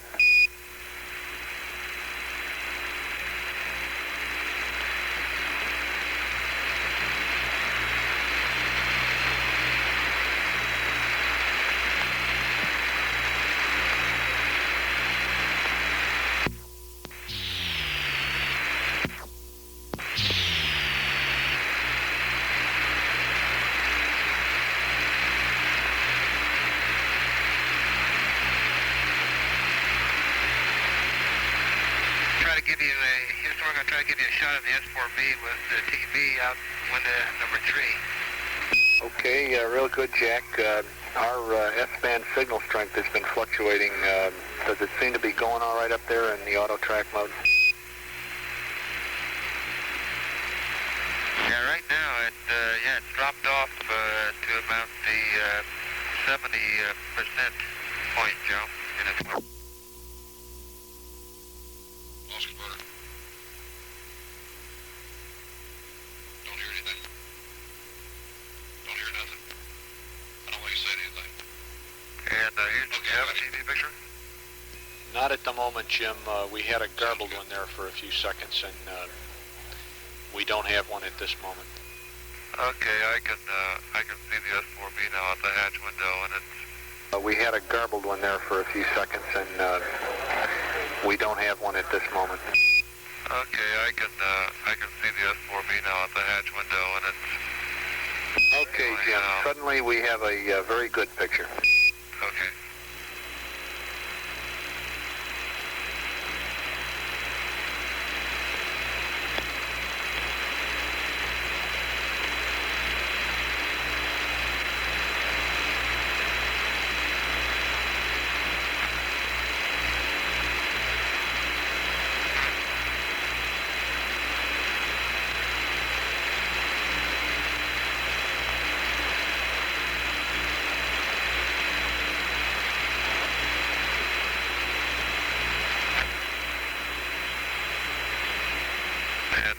Houston, I can see the gold shroud around the IU, and it looks like it's all intact. Roger, Jim, we copy that. Incidentally, the APS evasive maneuver will be about 4 minutes late. It'll be at about 04 plus 18. Roger.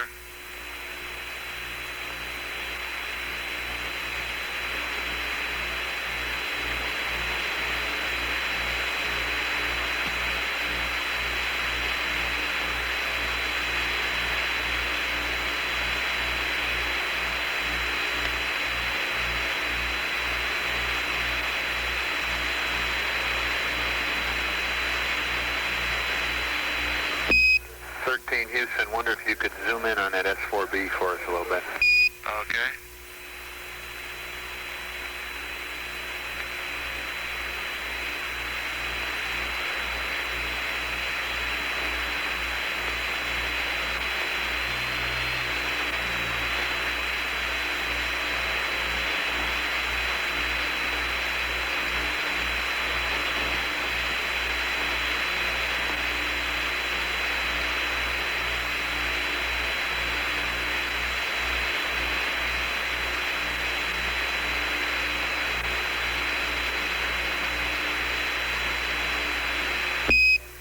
Yeah, more like that. That's nice.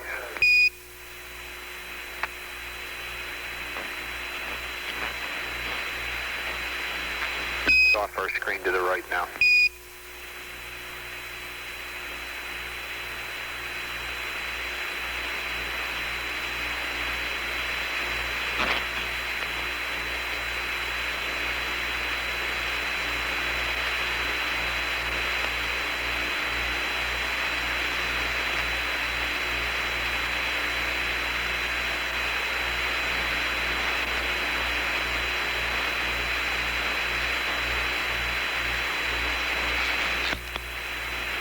Oh, that's very nice.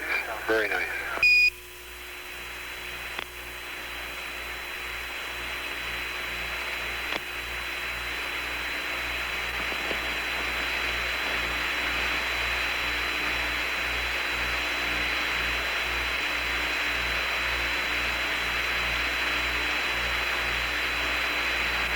Fixing to burn this for about 20 seconds, I think, right? Fixing to what? Start it up, burn it. Yeah, they're trying to hold it until they burn it. I don't believe they're going to go at 14. I believe they put it off till 18. Hopefully we'll be able to see it light off. TV first. Roger that. That's pretty. Okay, Joe, decom monitor to hold this full highlight again. We haven't yet started the vetting yet. Okay, stand by a second. Roger.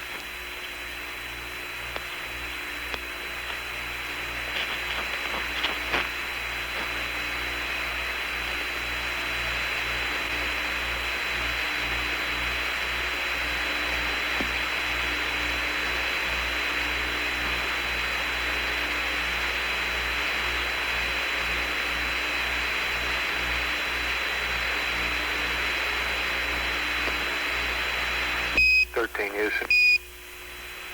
Go ahead. Jack, your cabin regs are still making up, but your go to open the waste management vent again at this time, and we'll delta the time to close it by the appropriate amount for you. Okay, real fine. Well, we'll wait till the S4B does its maneuver here. Okay.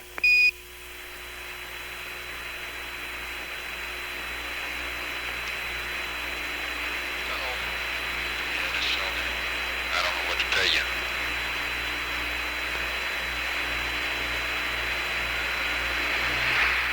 What does FOB tell you?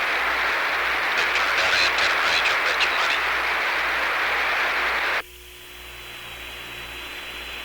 We've been on it for a minute, for 8 minutes. Yeah, Roger, but I don't think they've been in it at all. Take another picture.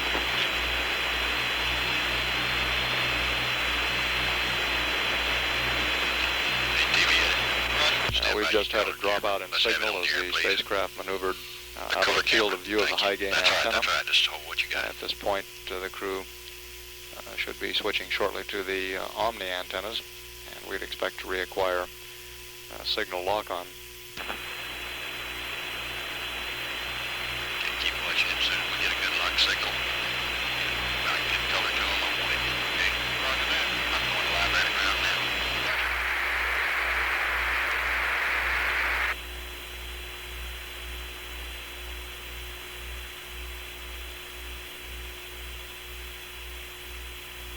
Stand by camera 1.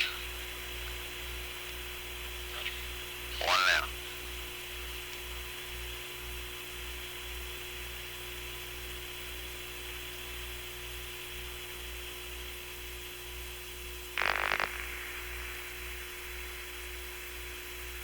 Okay, stand by to give it to me, TV edit. As soon as it comes Okay, up on the Joe, we just had a momentary drop off in signal strength again there.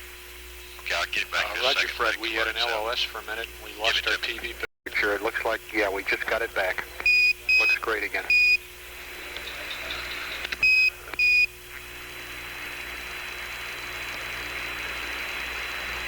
Uh, 13 Houston, you might stop the f-stop down one more notch. You got any left? They're going to let the on that thing unless sitting right here looking at it.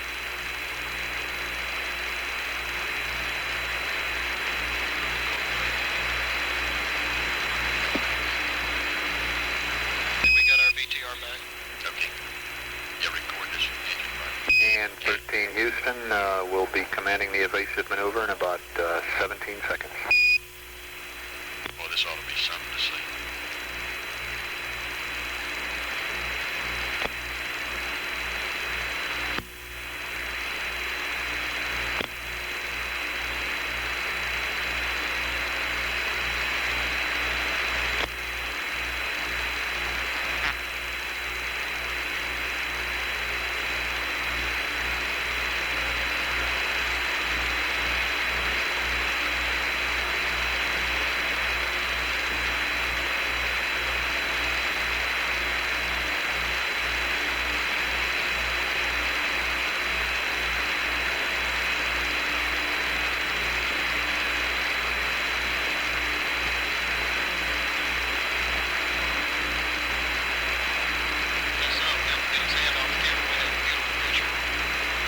We can see it start to move. However, there doesn't seem to be a lot of debris or vapor coming out of it. Roger that, Jack. Booster says that's great. He says the booster's doing its thing normally. Concur, we don't see much on the television at all.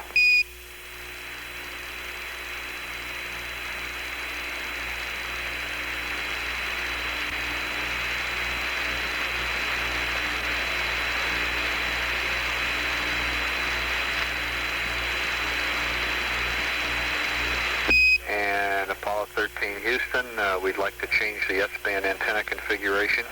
Like you to go Omni Delta. Like you to go manual mode on the high gain with pitch of minus 60 and yaw of 90, over.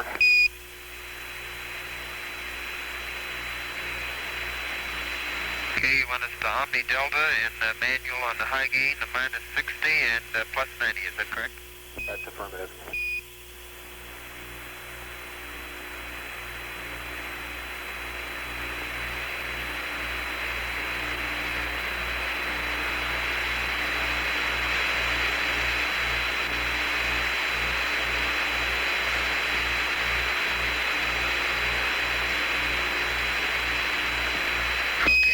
How much longer would you like the television? Stand by on that. We'll get a word.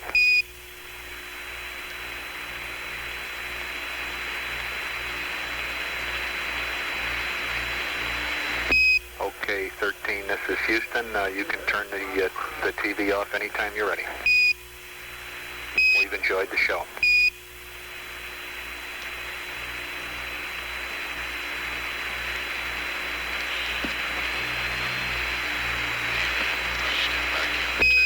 Houston, before you secure the TV, we'd like to know whether that was in maximum zoom, just for information. That's firm, Jim, headed in maximum. Okay, good deal. That was a real good picture.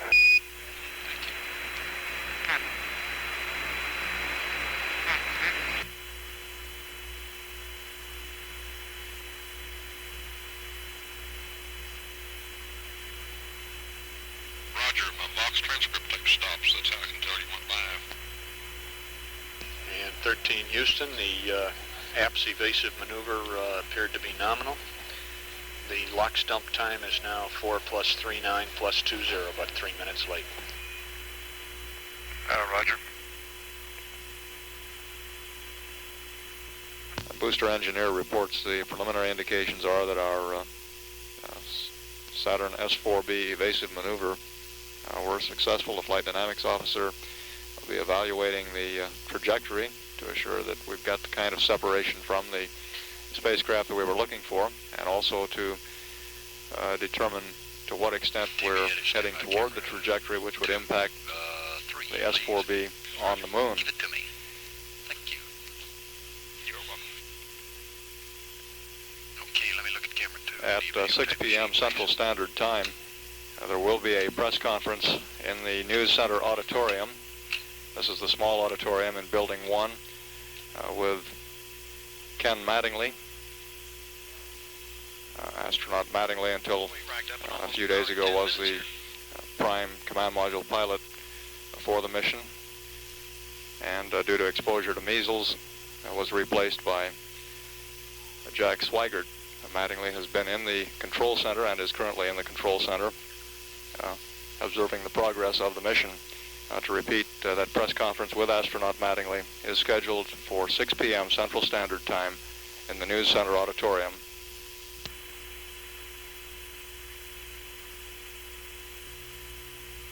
Okay, Joe, we're right now opening the waste storage valve. Right. Larry, we're going to go back Okay, to Jack, we copy. now. Roger.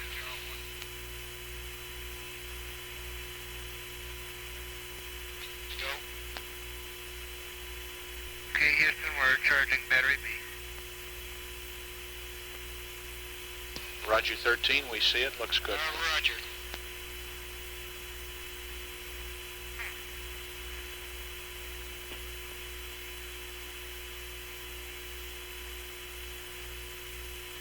He's up finding something for some fellow.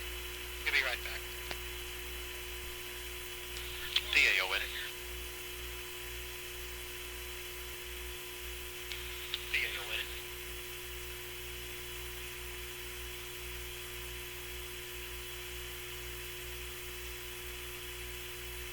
Talk to me.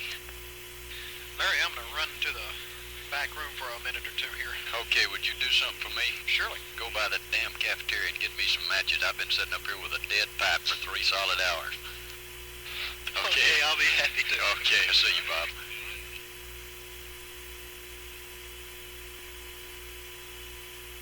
Roger. Hello, Larry.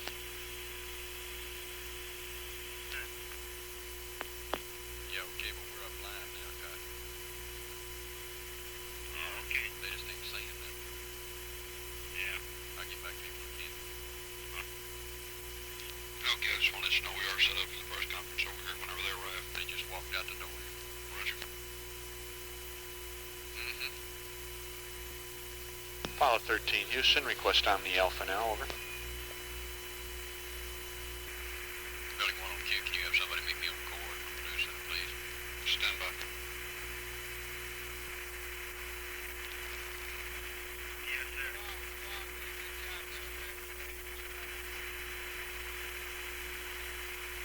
Please. Thank you for the lift in. I know. So now were you referring to me as Julian? All right. Oh, don't say that. We're also monitoring.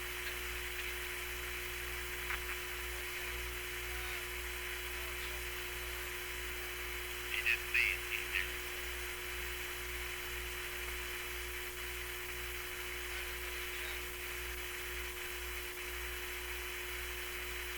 Don't see that. You're going to go shop next week.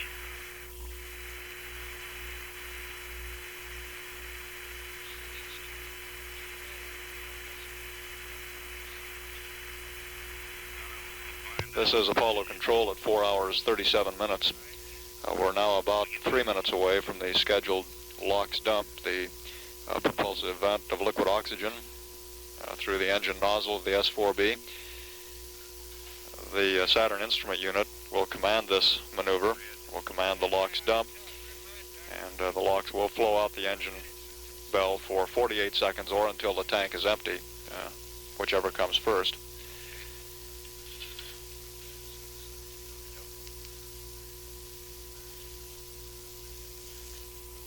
The preliminary plan would be for the LOX dump to produce a change in velocity of about 28 feet per second, which would contribute to the trajectory change, placing the S-4B on an impacting trajectory with the moon. Subsequent mid-course corrections using the two 70-pound thrust auxiliary propulsion system units on the S-4B would be intended to correct this trajectory and bring it into the precisely pre-planned limits. Apollo 13, Houston. Go ahead, Joe. Roger, they're having trouble verifying that the high gain is doing its thing. Like to verify that the pitch is -10, the Y is +350. You're in wide beam width and auto. Give it to him, do you get it? Okay, -10, pitch, +350 yaw, and wide beam width, and going into auto. You want high gain, John? That's firm. Okay. Here, coming at you. I've got Roy White stationed up in the booth, watching for Mattingly to arrive. Started 6 o'clock Houston time on the money, right? We're going to try to, if he's here by then. No. If he's here before then, we just might start earlier. Let's hope not. Astronaut John Young, who was backup commander for Apollo 13, is now serving as capsule communicator in place of astronaut Joe Kerwin. Your transcript, get that, Building 1. John Young on the Capcom. Building 1 on the Cap. Go!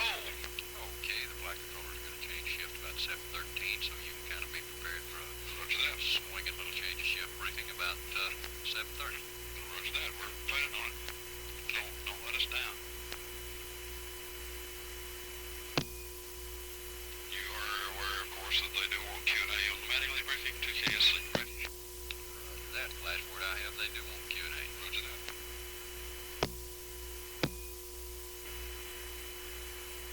Yeah, I've been advised that they are in the building. Larry, I'm going to head on up into the booth and, what's his name over here? The fuzzy face. Yeah, Cote is going to roll the master tick for me. I am configured ready to roll here. This is Apollo Control. The Ken Mattingly press conference is scheduled to begin shortly in the MSC News Center auditorium. During the press conference, we will tape any conversation with the spacecraft, play that back immediately following the press conference. At 4 hours, 45 minutes, this is Mission Control, Houston. It's your ball game, Building 1. Anytime you're ready. Roger 1, they're not up yet.